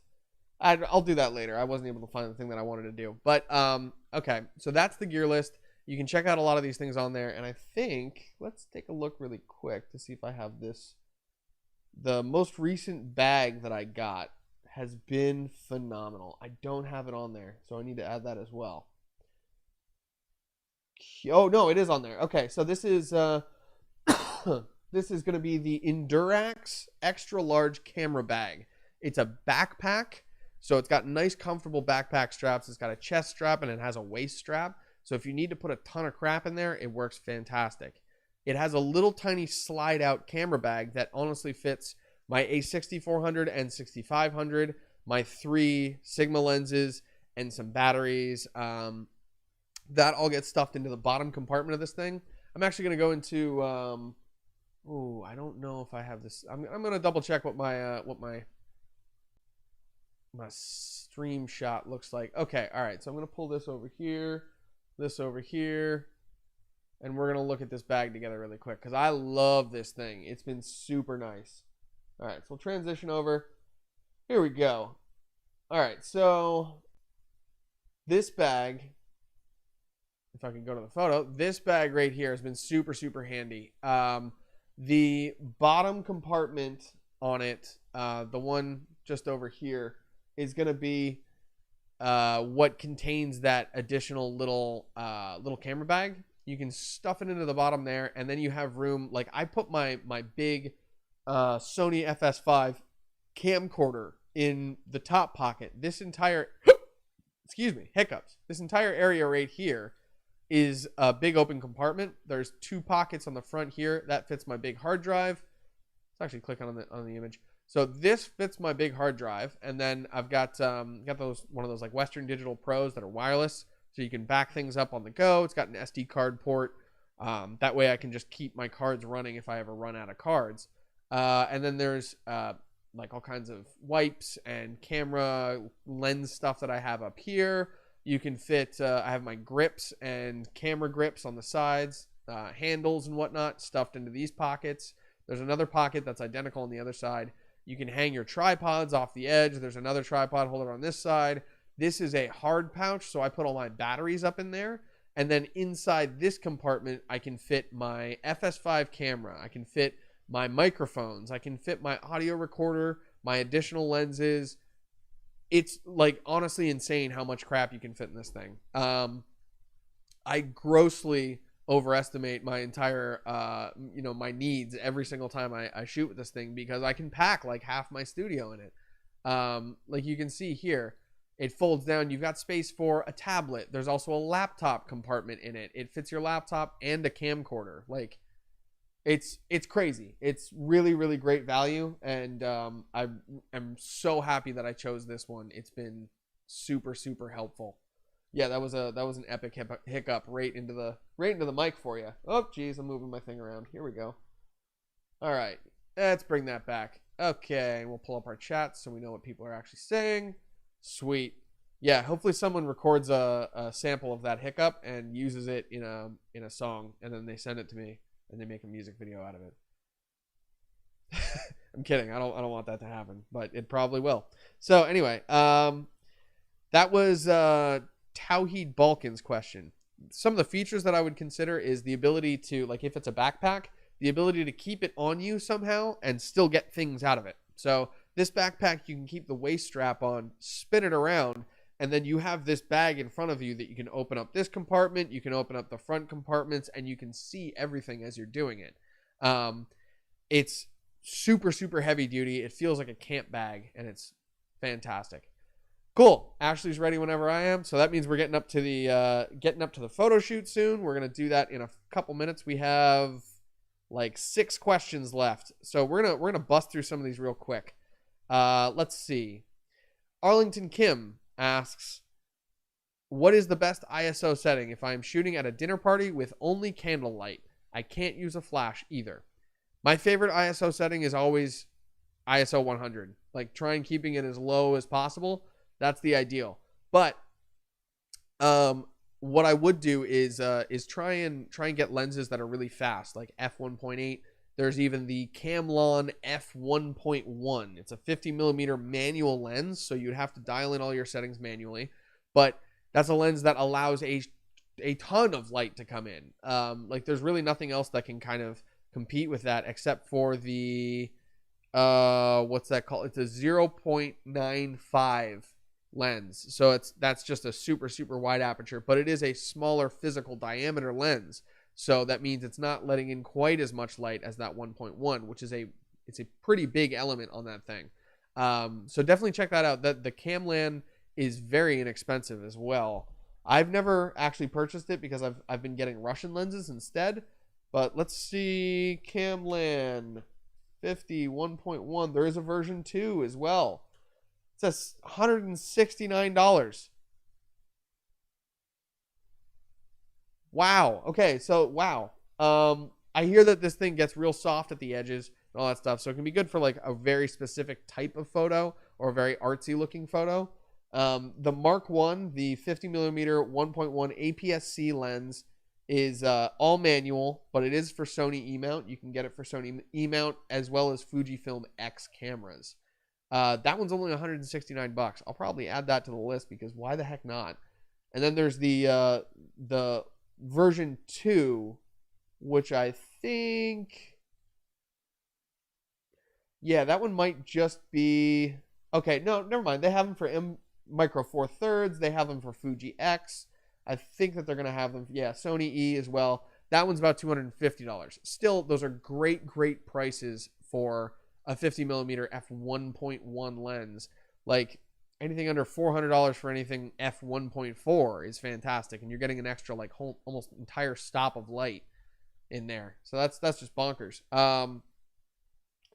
Cool. Yeah, I'm gonna add the f1.1 version for Sony to my list. But apparently there are ways to actually buy other things through that list, because I've been having people show up to my gear page and actually purchase things that aren't even on my list. And that's fantastic. That's super, super nice of you. So whoever's been doing that, I wanted to show my appreciation and thank you on stream, because you've been doing a whole lot to actually help us out. I know it doesn't add to your cost or anything like that, but it is a couple extra steps that you're having to take, and it really does benefit the streams. So huge appreciation, big hearts, all that. That was a wonky heart. Where is it? There. It's sort of there. There we go. All right. It's wonky heart. You know, hey, wonky heart's gotta feel love too. All right. So I'm gonna add this to my favorite gear list. That's been added on. Cool. Okay, so I'll make sure to get that other stuff that I was talking about the other day. Actually, we have a couple of them right here. Cool, and we already got our next package of stuff to check out. I've been doing a whole bunch of gear reviews lately, and it's been kind of crazy. So just before we hop into the chats, I'm going to talk to you about two little lights that I've checked out that I think you'd really like. In the meantime, though, let's finish up these questions. Okay, that was Arlington Kim. Thank you for the question. Eleanor Wilson. Is it safe to buy used camera or lens? They are much cheaper, but any way to check if they are damaged before buying? Yes. So, I love buying used equipment. It can be a great way to get things inexpensively. In fact, a lot of my cameras, a lot of my equipment comes from Amazon, and I get the certified refurbished stuff because it's used, but it's been kind of fixed up and repaired. And oftentimes it's a really, really good price for something that would otherwise be like prohibitively expensive for me. There are some ways to check the cameras, not necessarily for if they work, other than someone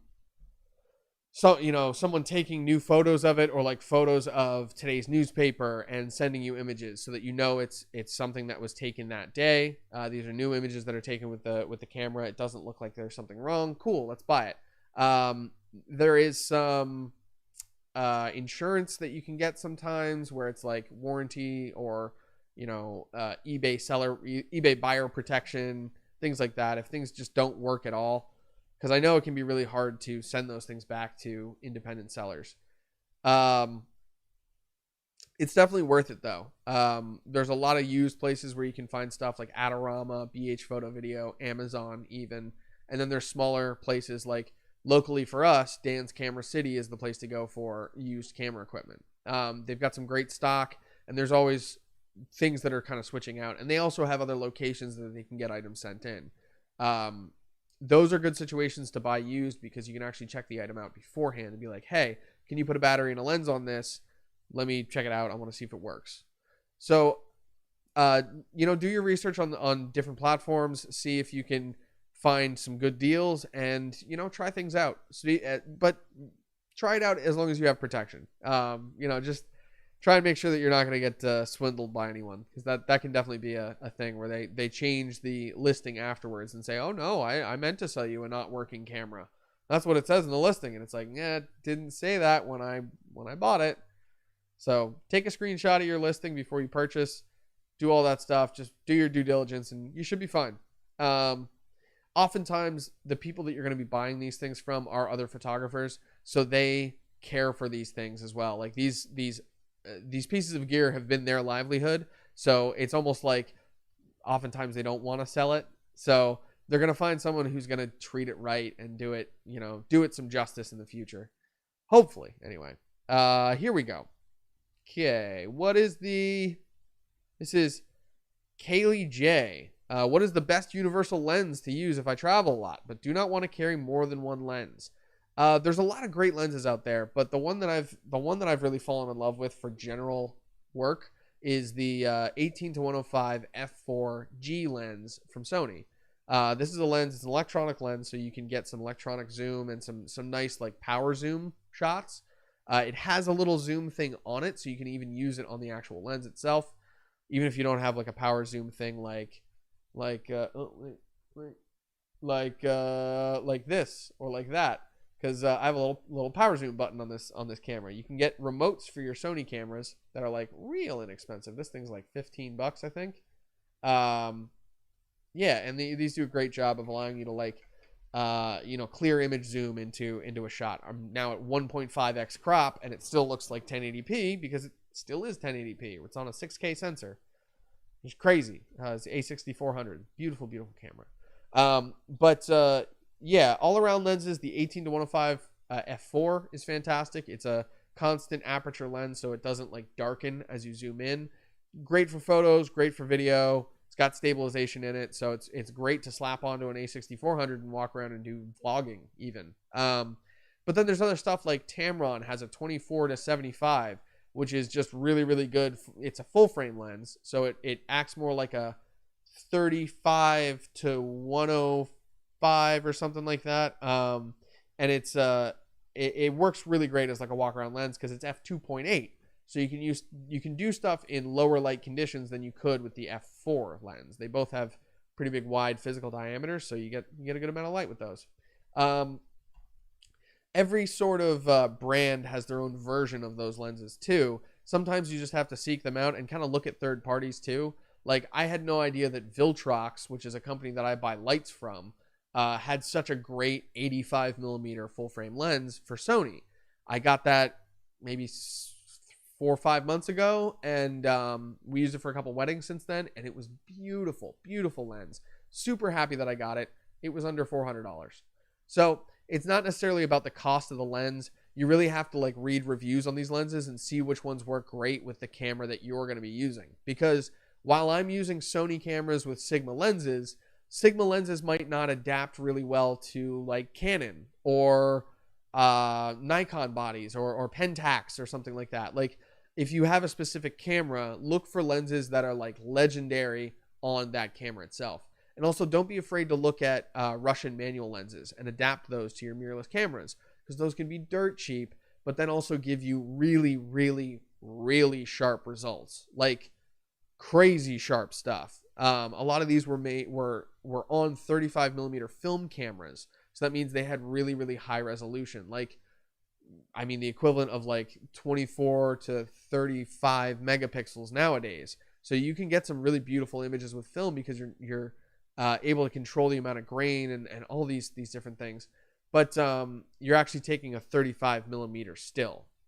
So using those lenses from old film cameras can leave you with some really high resolution, really inexpensive lenses. So that's another good way to check. But for everyday walking around stuff, I like image stabilization. I like constant aperture, and I like the ability to zoom, and I like autofocus too. It's a good thing to have. So yeah, definitely the 18-105 if you're on Sony, and then the Tamron 24-75 f2.8 is a good option too. Okay, let's see here. That was Kaylee J's question. Sham Sheriff says, is a 50mm lens suitable for close-up headshots? Absolutely. I call 50mm lenses normal lenses, and I mean, a lot of people call them that. It's not just me, because that's about what our eye's focal length is. It's about 50mm, and we get that same sort of compression ratio and that same sort of look when we're actually using our eyes. Not the same depth of field, especially if it's like an f1.8 lens, but we're still going to get a very similar view to what a person would see. So people will look non-distorted. It'll help with that kind of aspect of the shot. So doing portraits with 50mm can be really, really good. If you're shooting with like 200, 300, or 400 millimeters, it can give you too much of a compressed look and make people's faces look flat. So 50, I think, is one of my favorite focal lengths. With the Sigma series of lenses, I shoot with the 56mm, so it's a little bit tighter push in. And then if I feel like I have to jump in a little bit more than that, there's a 50mm Rokinon f1.4 that's really nice. That's a full frame, so that gives you about a 75 or 78mm. And then there's the Viltrox 85 1.8 as well, which gives you about a 105mm kind of look. But using those classic like Russian lens focal lengths of 50, 85 and 105 can give you some really, really pleasing results. Being within that range is a perfect place to be. And 50 millimeters, I think, is great. I love 30 millimeter lenses too for portraits, because they give a little bit more of a little bit more expression to the shots, but that's because of the 3D distortion, actually. So it looks a little bit distorted. It looks a little bit different than what we normally see. So I guess it makes it a little bit, it makes it stand out from real life a little bit. 50 millimeter though, great lens. Okay, we got three questions left. First, Judith G asks, what is the difference between a wide angle lens and a macro lens? Wide angle lenses are very, very wide field of view. So the actual, like, say the lens is pointing straight up. The angle of view on a 50 millimeter is going to be much closer to this, whereas a wide angle lens is going to be closer like that. So you're going to catch a wider field of view. You're going to get more in your shot around you. And that means that there's going to be more distortion. So it's going to be much more like bubbled looking. Unless you were to get like the Laowa F9 2.8 or F2.8 9 millimeter lens. Sorry, I got those backwards. It's a manual lens. It's supposed to be zero distortion. And I use that lens, and I have a couple photos with it. I could share those up, but those are up on the Full Coverage Media Group webpage. If you go to fullcoveragemiagroup.com, you can find some of those. Or if you go over to our Facebook page, you can see some of those as well. F9 is like super, super, super wide. You'd think it would look like a fisheye, but it actually looks pretty normal because they correct a lot of the distortion within the lens itself. And it's still relatively inexpensive. I think it's about $500 or $600 because it's a manual lens. What else with okay, macro lenses? The difference there is their ability to focus very, very close to themselves is what makes them macro. So you can like say you have a 100 millimeter macro lens. Typically a 100 millimeter camera, you will need like, what is it, like 1.5 meters ahead of you, so 5 feet of distance between you and your subject. So you can't really get anything super, super close up, except for really, really zoomed in. But with a macro lens, you're going to be able to have that zoom capability, like that 100 millimeter, like the Canon 100 millimeter macro is like a kind of a beautiful lens for portraits. But it also focuses much, much closer than another lens of that millimeter range would. So it allows you to get super, super sharp up close images that have a very, very blurry background. And it gives a reproduction ratio of like 1:1. That's kind of the ideal in macro photography. I'm not very well versed in macro. I haven't done a whole lot of it myself, but I really want to get into that because you can apparently build video sets out of like action figures and like Warhammer type like backdrops and stuff like that in miniature scale, and add atmosphere to it, like add some cool lighting, and then use a motion track slider or something like that in conjunction with a macro lens. So motion controlled slider, macro lens, using this tiny little setup and make it look like it's actually a full scale city. So we're going to try and actually build some sets out like that. They're called bigatures. Lord of the Rings used them. A whole bunch of like Star Wars used those. They're really famous for using bigature sets in their work. So we're going to try and build some of those over the next couple of months and see if we can show you some cool stuff like that once we get into the video portions of these lessons. Yeah. All right. So now we have 2 questions left. Aylin Snow asks, have you ever tried Facebook ads to promote your photography services? Was it effective, and do you have any suggestions to help me get clients in my area? I have used Facebook ads before, but at the time I had no clue what I was doing.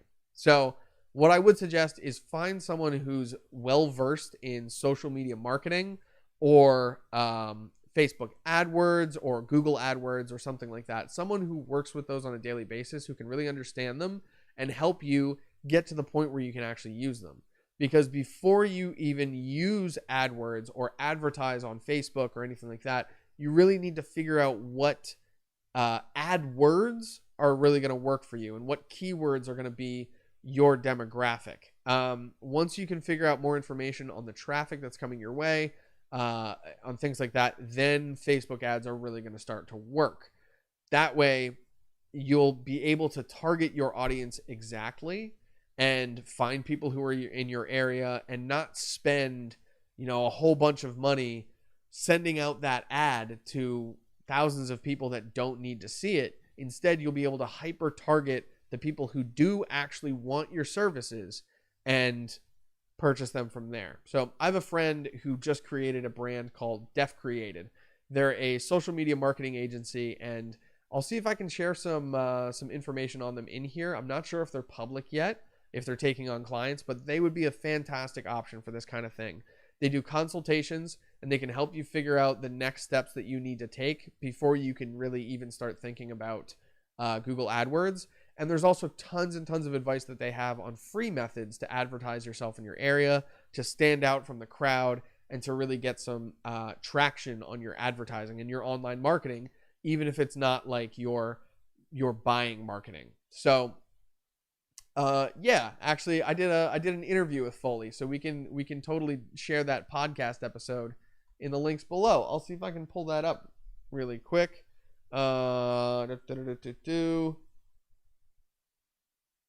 FCMG podcast Foley.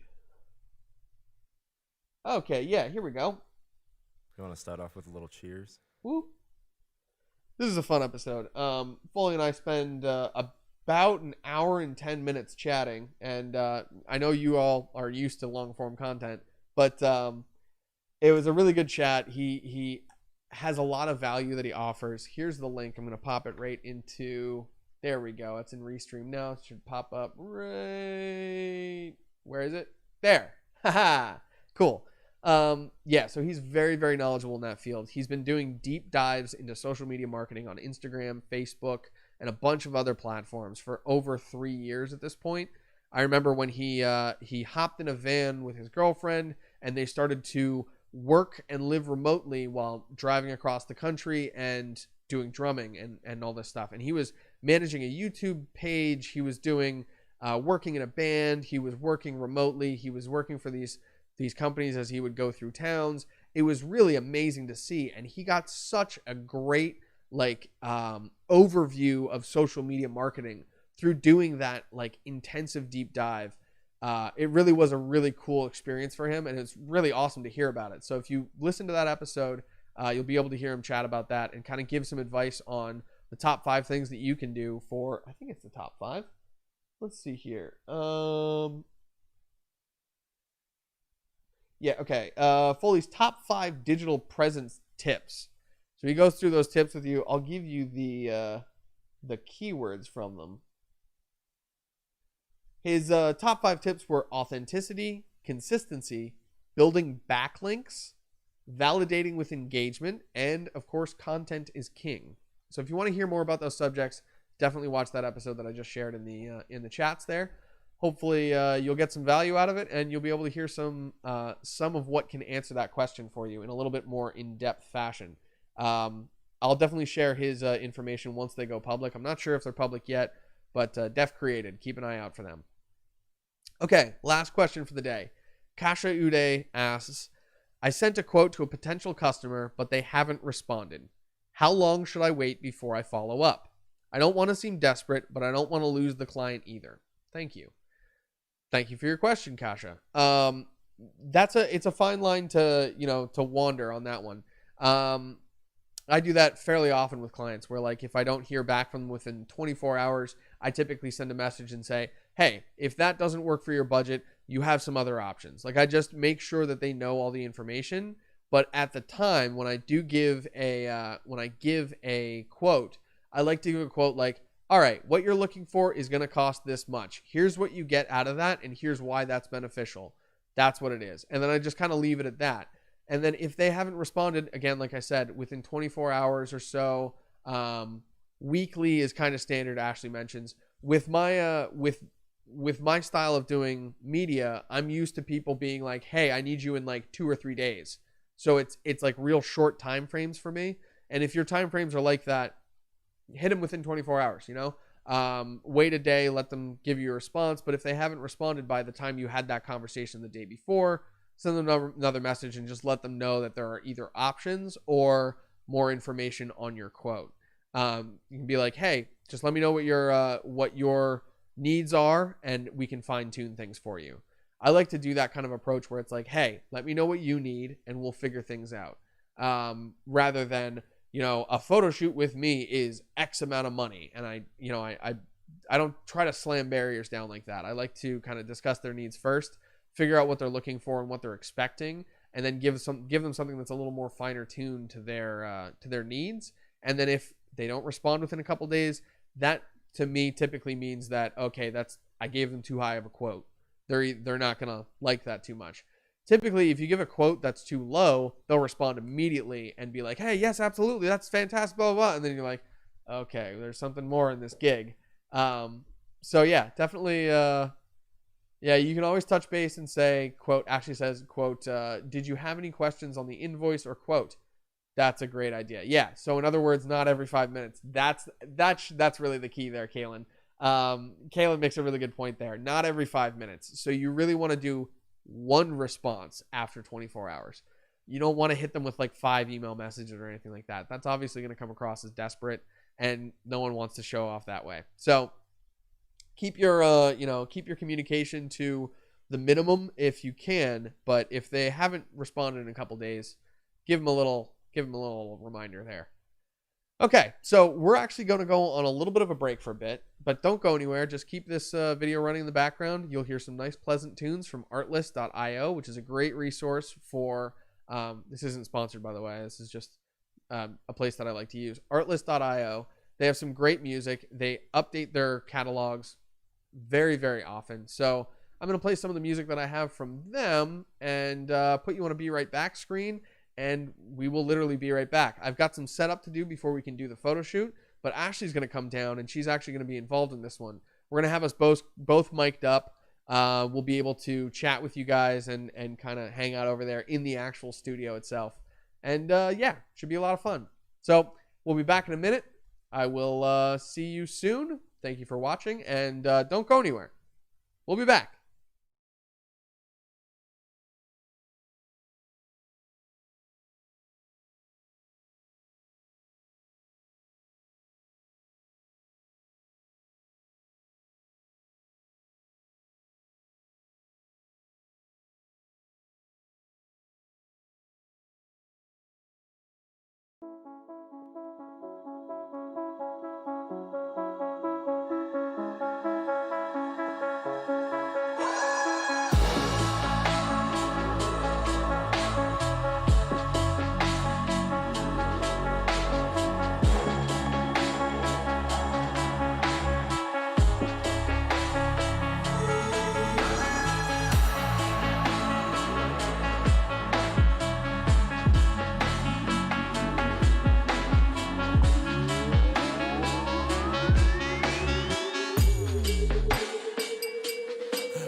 Yeah.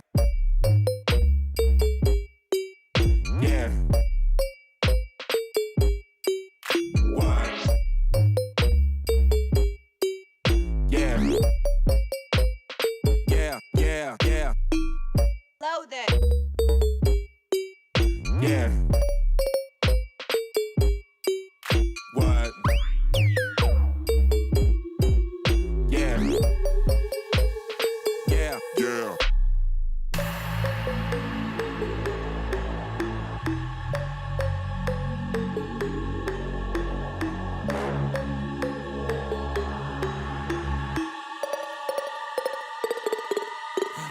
Yeah.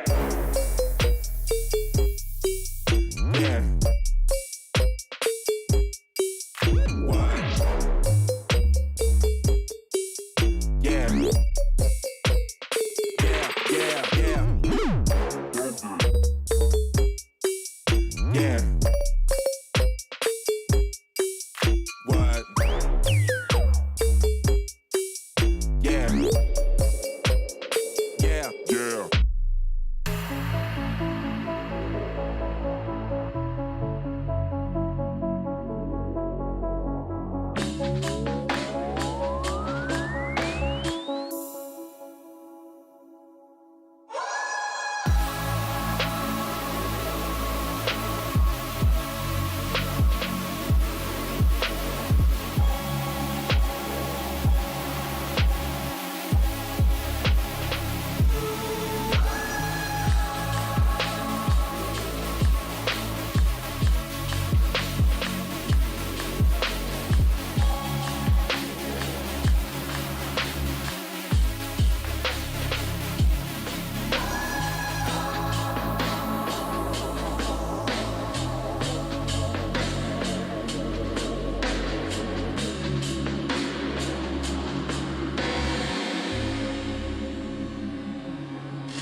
All right, we're back. Hopefully we're back and everything's working. Looks like the mic is working. So we're going to be in a little different setup right now. Obviously, I'm on this little camera here. I'm going to do a little switch over, but this is just so that you can see what we're doing in the photo shoot. We actually have an angle that's coming directly from the camera that's on Ashley right now. So I think that's going to be pretty cool. We're going to show you that in just a second. I'm going to get over there and we're going to start this little how to direct models kind of photo shoot. Give me 1 second. I'll be right there.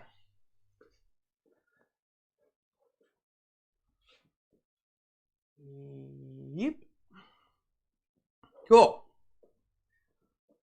How's everybody doing? Hi, I'm back there. So this is Ashley. Ashley's been the one helping us out on the stream and making sure that everything goes right and all questions get basically answered.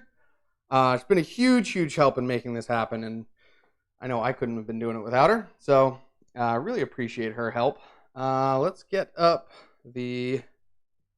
Here we go. Okay, so we already kind of covered our first topic, which was getting subjects as a photographer.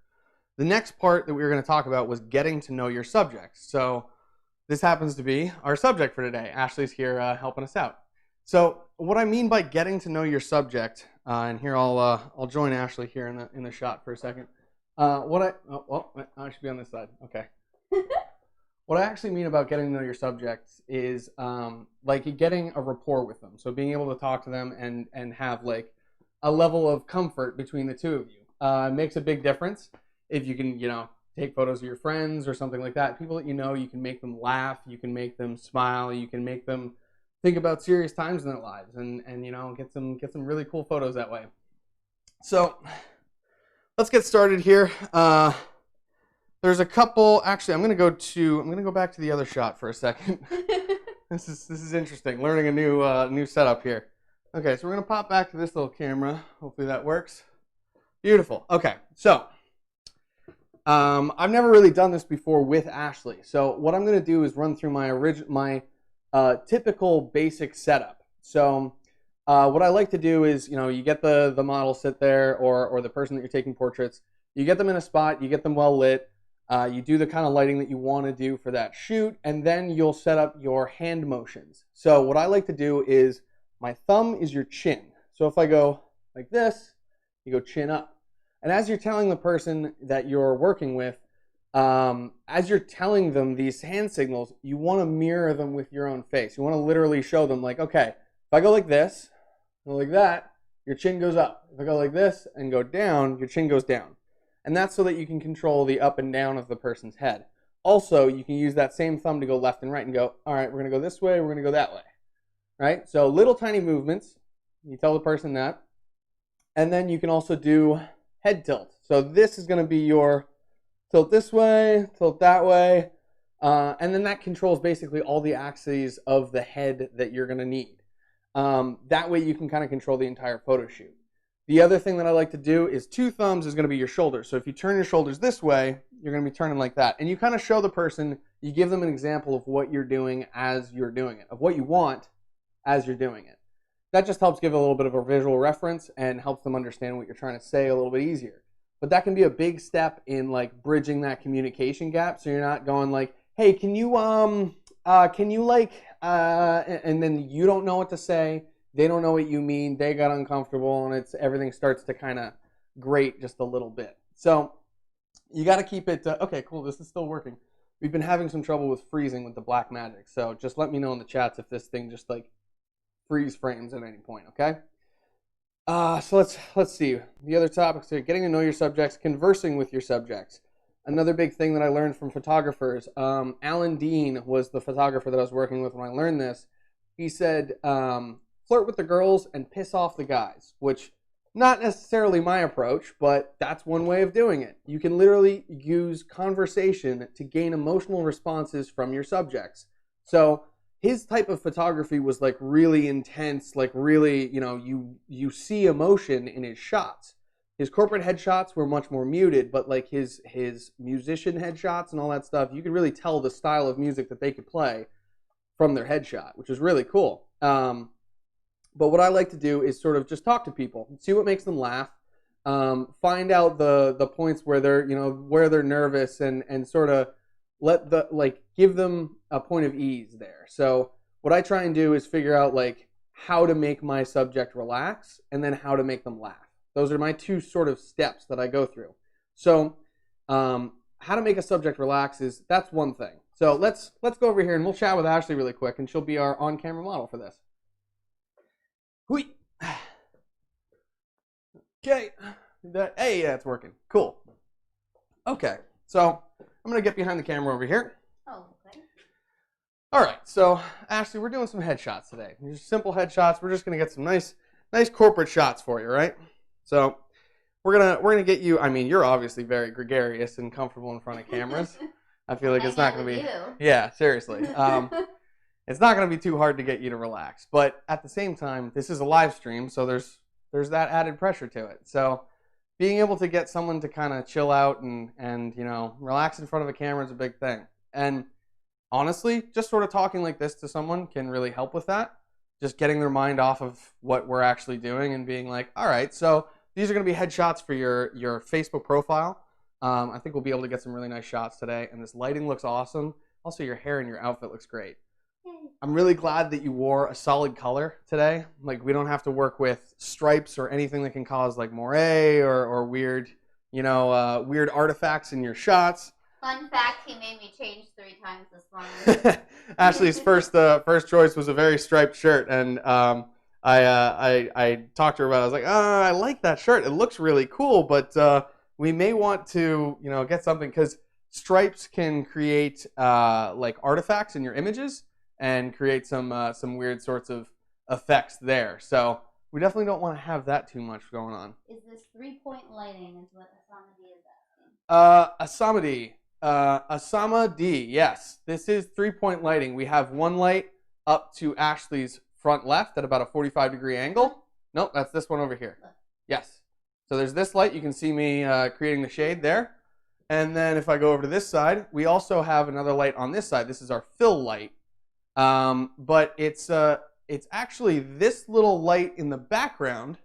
You can see that's illuminating her hair as I pass my hand through it. So there is 3-point lighting currently, but I'm about to add another light to add a little bit of drama to this. I'm going to add a colored light in the background to help her stand off of that white wall a little bit. We have a little bit of color up on the ceiling right now. I might actually take that off because that's shining a bit green, and green doesn't look good on skin tone. Unless you're doing a horror movie scene. Then it looks really cool on skin tone. Okay, we're going to pop that on. There we go. We got some nice blue in the background. I don't think that green's actually showing on you at all. No. But just in case, you want to be able to control your light as much as possible. So I have these. I'm actually going to move the camera to show you really quick. We have these LED strips that go up and around the top of the room, which are really cool, but they can definitely cause some issues. So you know what? I'm going to pop into our little app here. These are those Next Illumi ones that I was telling you guys about, which I think are really, really super cool. There we go. Let's get connected. There we go. And turn those off. Cool. So let's see how that affected our image with Ashley. Let's move back here and take a look at our shot. Very cool. All right. So that definitely took out some of the green. We were catching a bit of a hue there. So we, controlling that light is very important. Cool. Okay. So now with Ashley actually looking down the barrel of the camera, she's a little bit more relaxed now. She's kind of chilling, looking good over there. We're going to I'm gonna use my hand signals a little bit. So I showed you on camera, the people on camera, what those hand signals are like, but now I'm gonna show Ashley. So this is like the first time that we're really gonna go through this. I'll move this light over a little bit too, get you some more catch lights in those eyes. You got big, beautiful eyes. There we go. Okay, so our hand motions are, this is going to be the thumb. I'll kind of show you guys. There's my thumb poking in. So if you move your chin that way a little bit, or that way, that's that motion with that hand, okay? And then up and down, right? And just small movements. So let's try it. Yeah, perfect. Those like 1% increments. That's great. All right, cool. So the way that I like to take photos, because we have our key light up here, you can kind of see me moving my hand in front of it. We're going to make that the broad side of Ashley's image. So Ashley, if you can move your chin this way, There we go. A little bit more. We're going to go like that. Now we can kind of see the jawline there, right within her jaw. It helps cut that off a little bit. We are seeing a little bit of light spilling off there. So let's actually move your chin just down a touch. A little bit less. A little bit less. Right there, we get a really nice jawline. So that's much more complimentary for guys. You want to get that jawline and get that hard line there. But for women as well, you also want to help model the neck a little bit. That's always something that will get you some good compliments in photos. So you can adjust your lighting a little bit to bring back a little bit more light. And then there we still have the chin. We have nice lighting right under here, right under her chin. It shadows there nicely and kind of rims the face. So she looks very 3D, and yet she still looks very human at the same time. She doesn't look like overproduced or anything like that, which is cool. And you can see here now we'll do this hand motion, which is the tilt of the head. So let's tilt just a little bit to the side. And when you move just a tiny touch like that, you can get some really cool images. So actually, eyes over on this screen, you can actually just look at yourself. And there you can see with that little tilt of the head, with her eyes looking upward, you're going to see big catch lights in the eyes. She's going to look very, very human. Make sure our focus is on here. I'm going to actually hit that with the manual. Beautiful. So that's what we're looking for in a headshot. And you can see the smile spreading across her face. She sees it. She can see it in the image. She looks great. So this is the sort of hand motions that you can do. They're real easy, and they help you kind of communicate with your subjects and with your models and get real cool things done. But then there's another part that I wanted to talk to you about. And I'm going to pop over to my other camera here to chat with you about that. I'm going to go over here. Bada bing. Cool. All right. Thank you so much, Ashley, by the way. High five. Okay. Let's make sure this thing's in focus, first of all. Oh, I can see myself on it. Sweet. Okay. Here we go. All right. Cool. So, the next part is injecting personality, which that can be kind of the hardest part for people. But what I mean by inject personality, it's going to be more like making jokes that sort of fit your style, or if it is a shoot where you want jokes, you want people laughing and smiling, if that fits with your brand, then that's what you want to do. But there could also be some situations where, like, maybe you have more of an extreme style. Like Alan Dean, his thing was getting these intense looks from guys and getting these looks like, it's the seductive eye, from women. And it sort of sexualizes the images in a way, but that can make for very provocative imagery at the same time. So his style was much different from mine, but that's what made his style stand out. My style is much more like happy time photos, and there's cool lighting stuff going on, and we'll even go outdoors and do lighting stuff because I have a lot of battery powered lights. So you can inject personality not only with your actual personality by making the people laugh or making the people react in certain ways, but you can also add personality by using cool tools such as those crystals that we talked about, or the like using a mirror or something like that. There's just really cool effects that you can get with those. And you know what? Let's show some of those right now, just because we might as well, right? I'm also going to bring over 2 little powered RGB lights, and we're going to kind of mess with those a bit so that you can see what different colors can do and different color contrasts can do to accentuate an image. So I'll be right back. We're going to flip over to that other camera. I'm going to grab those lights, and then we're going to keep shooting. Something I would do as a designer, I can see the little preview. There's not a whole lot of headroom above my head. Yeah. In photos, it's going to be depending on the type of images that you're going to be taking. Like if you're just getting a headshot, you want to have enough headroom, but you don't want to have a ton of space above them. Yeah, so I'm hitting the top of where the camera is. Yeah, I think I didn't also lock the camera down completely, so it's probably just sagging forward very slowly. There we go. Pretty girl's back there. That's my mom. Thanks, Mom.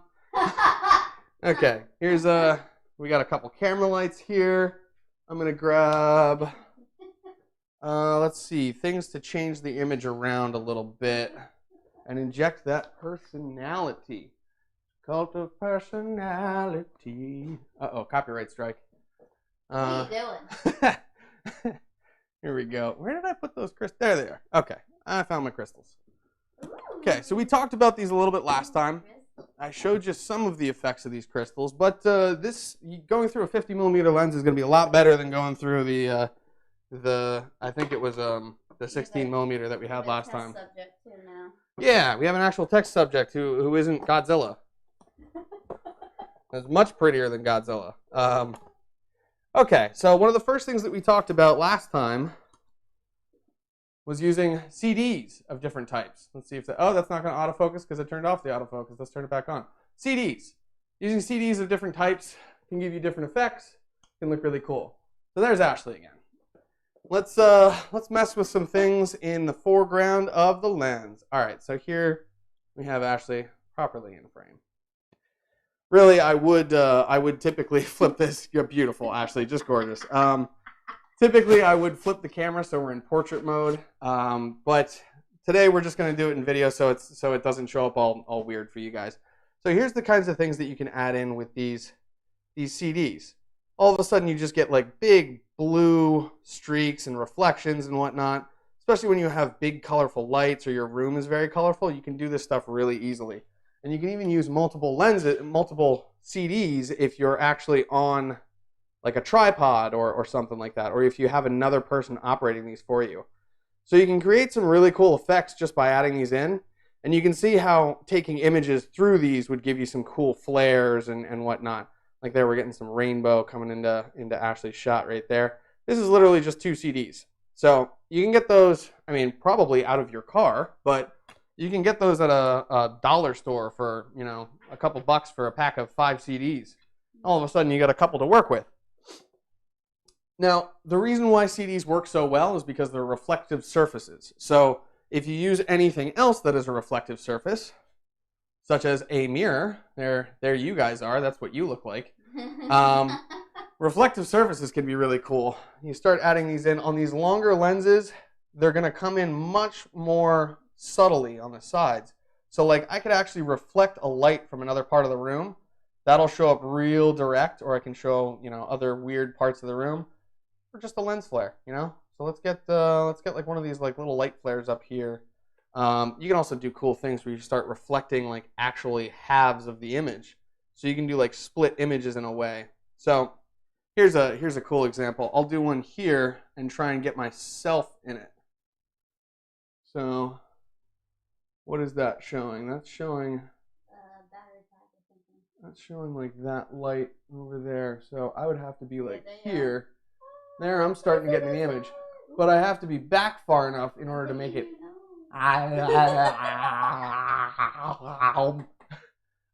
Yeah, so you can do cool like double exposure images with stuff like that. And if you have like another subject at the right distance from your camera, you can do really, really cool stuff. Just to sorry to steal the limelight from the pretty girl for a second. Another really cool thing that you can do, I don't have the stuff to do it with, but if you put a clear plane of glass at a 45-degree angle, I'm just sitting on Ashley's lap right now, at a 45-degree angle, then you'll be able to use a light source like such as a fire to reflect images onto your shot that don't actually look like anything else. It's the same idea as a teleprompter. You can use a reflection as another image plate and overlay it onto your shots. So that's some cool in-camera tricks that you can use. But let's show you some crystals. All right, back to the beautiful Ashley. Here we go. How's our chat section doing, by the way? People say it looks great. Looks great, looks so professional. I would be so nervous as the model. Well, as Madi, hopefully not. You know, we'd chat with you, we'd get to know each other, we'd have a good time, and it turned into a fun time, you know? Everyone's laughing, everyone's having good fun.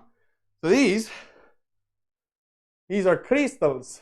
You can get these, I got the, what are these ones called? They have a name. Amlong, A-M-L-O-N-G crystal. They are in my FCMG gear list, but they're weird little different shapes. This one is a prism, and then I think this is a rectangular prism. It's called. Yes, different kind of prism. Pyramid and then triangular prism. Pyramid prism and triangular prism. So let's mess with those a little bit. We start putting those right up against our lens and adding them into shots. All of a sudden, we can make like rainbow refractions in here. So that is really cool. I love shooting through these just because of the crazy stuff that you can do. Here we are going into the end of the crystal. And it's Ashley twice. It's 2x Ashley. Double Ashley squared right there. Ah! And then let's move the other lens in the top corner. Let's see what happens with that one. Ooh, fun. So these obviously lower the saturation and the sharpness of your images a little bit. So you have to be careful with what you do with these. But overall, you're going to get some real cool effects if you mess around with these. And now I'll show you my favorite effect. And this one's really weird. We might need Ashley to kind of come up a little bit closer. Or actually, no, you stay right there. I'll make it work. We're going to move this camera. Apologize for any seasickness that may occur. Oh, can't move it that far. My cable is not that long. There we go. Trying not to pull down my TV. Whew. All right, so we're going to move that lens a little bit closer. Angle down a touch, so we got Ashley's face and screen. And then this thing is really cool. So you can take some sweet, sweet shots with this thing if you have autofocus on, because it'll actually focus through the lens and get someone upside down. So Ashley, if you lean in towards this thing, you can see Ashley's going to get bigger. And if we were to flip this image, you get some real cool effects with that. There was a photo that I took of a friend of mine who's he's a sideshow performer, performance instructor. So he's been doing it for a long, long time, 25 plus years in the industry. And we took a photo of him in this, and it was like his little inner demon came out. You know, it just looked super, super cool. But it's this sort of, you know, rounded lens that gives this effect. And with some of these lenses, we can get real close to it too. This is about the minimum focal length on this, and it's strange because when I move down, she moves up in the image. When I move up, she moves up in the image. It's weird. Everything feels backwards, so it's very hard to shoot with these, but at the same time, you can get some crazy effects, as you can see. And now we get to see Ashley doing weird things. Cool. Yeah, so that is basically what I wanted to talk to you about today. Thank you so much, Ashley. High five. Yes, this is high fives. High five. So I was looking into a camera doing that backwards. This is not easy. Okay, so that's basically what I wanted to chat with you today about. Let's see if there's anything else on my list here.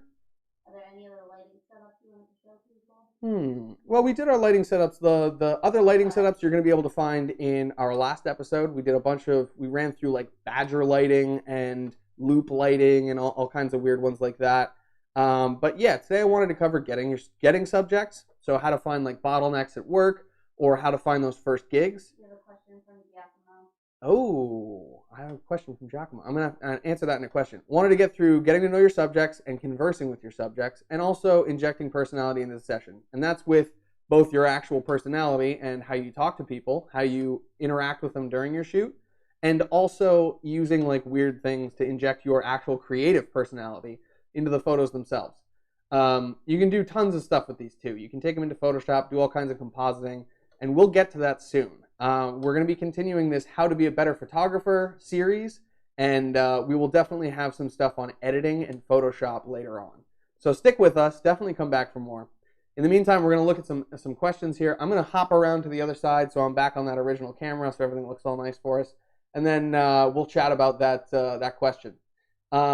I am going to... No, yeah, okay, I can flip over for a second. I'm going to have to mute my microphone for a sec as we switch over, but that's it. So I'll see you in a second. Again, Ashley, thank you so much for helping us out today. We really appreciate it. Hi, everybody. She's been great. Here we are. Okay, so now we're back on our original shot here. And I'm going to switch. Oh, I don't have my... Can you grab the mouse by any chance? Yep. Thank you. I totally forgot that part of it. All right, so you know what? Hey, we'll talk on No, okay, we got the mouse. Thank you, Ashley. You're the best. So that was Ashley, everyone. Thank you so much for your help. Love you. You're the best. Love you too. All right, so I'm going to switch my microphones really quick. Just give me 2 seconds. I have to mute it so that you don't hear a crazy pop as I change over.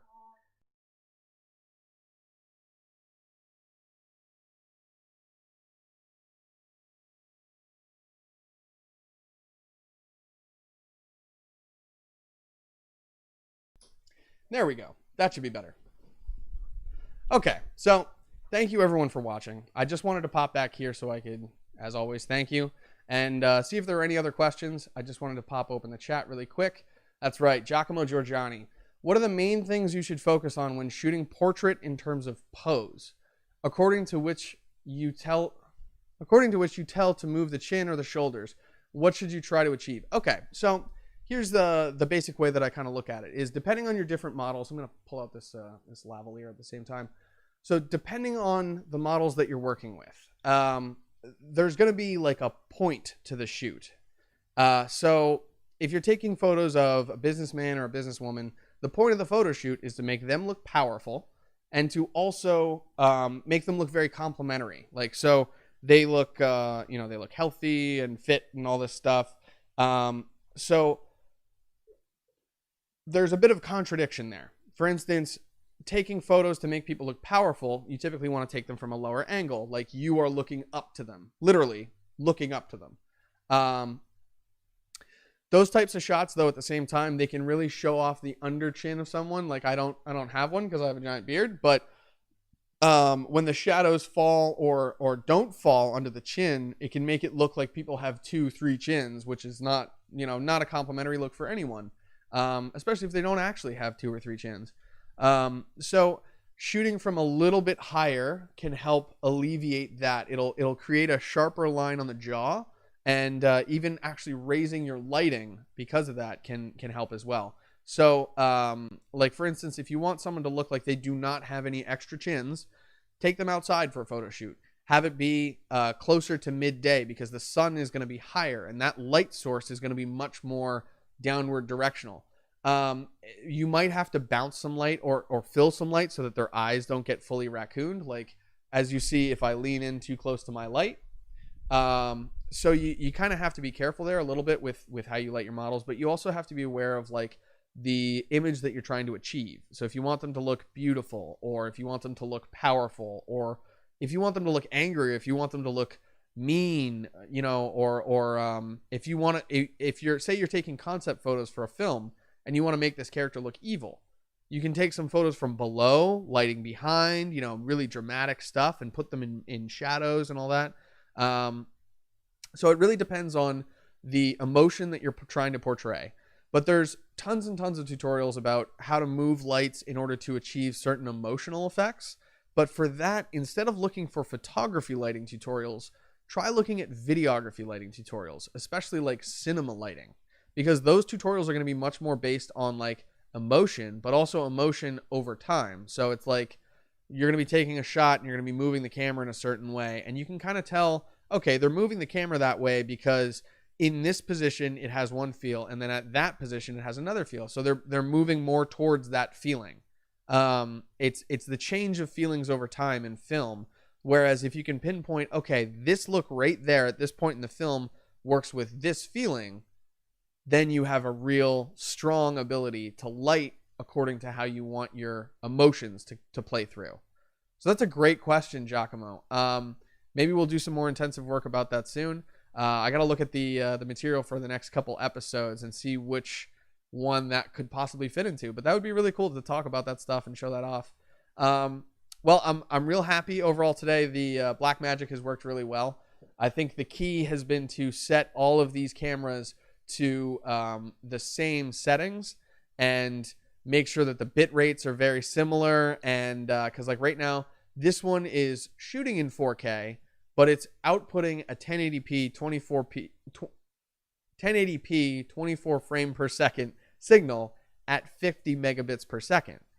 The other cameras I had at different settings, and apparently that was causing things to freeze. So I think we got this figured out. I think we got our audio kind of on lock, and this is going to be our location for the foreseeable future. So join us again next week. We'll have another Producers Log on Monday, 12 Eastern Standard Time. We're starting a little bit early, so it's around 11:50 that we start, but that's as we get questions in and get the streams all sorted out and synced up. So it's great having everyone here and having so many comments in the chat. It's really cool to get people's experiences and get your information on like, what kits you're using. This is super cool. So feel free to message me anytime on Twitter, Instagram, Facebook, or Twitch. FCMG_stay on all of those platforms. You can find me personally or message my business at Full Coverage Media Group on Facebook, FC Media Group on Instagram, and you can also find us on YouTube. We've got some cool material up there. I've got a couple short films that I did that I would love to hear some opinions on, and I'm going to be posting a recent music video that I shot with friends a couple months ago, around the beginning of this year, that I think looks really, really cool. It's based on the song Toss a Coin to Your Witcher from the Netflix series The Witcher and the popular video game The Witcher. So yeah, definitely go check that out soon. We'll have that up on YouTube probably by the end of this week. I gotta find that file. It's been a while. But yeah, we're going to get that up, and we would love to see you over on the YouTube channel. Like and subscribe stuff if you enjoy it, and if you want to see more. I'll be putting up a bunch of gear reviews soon. We're going to be talking about weird little things like this. I would love to hear what you think this is. Let me know in the chats, and I will see you next time. I'm going to leave you on that end screen, and until next time, have a great one. Peace, everybody.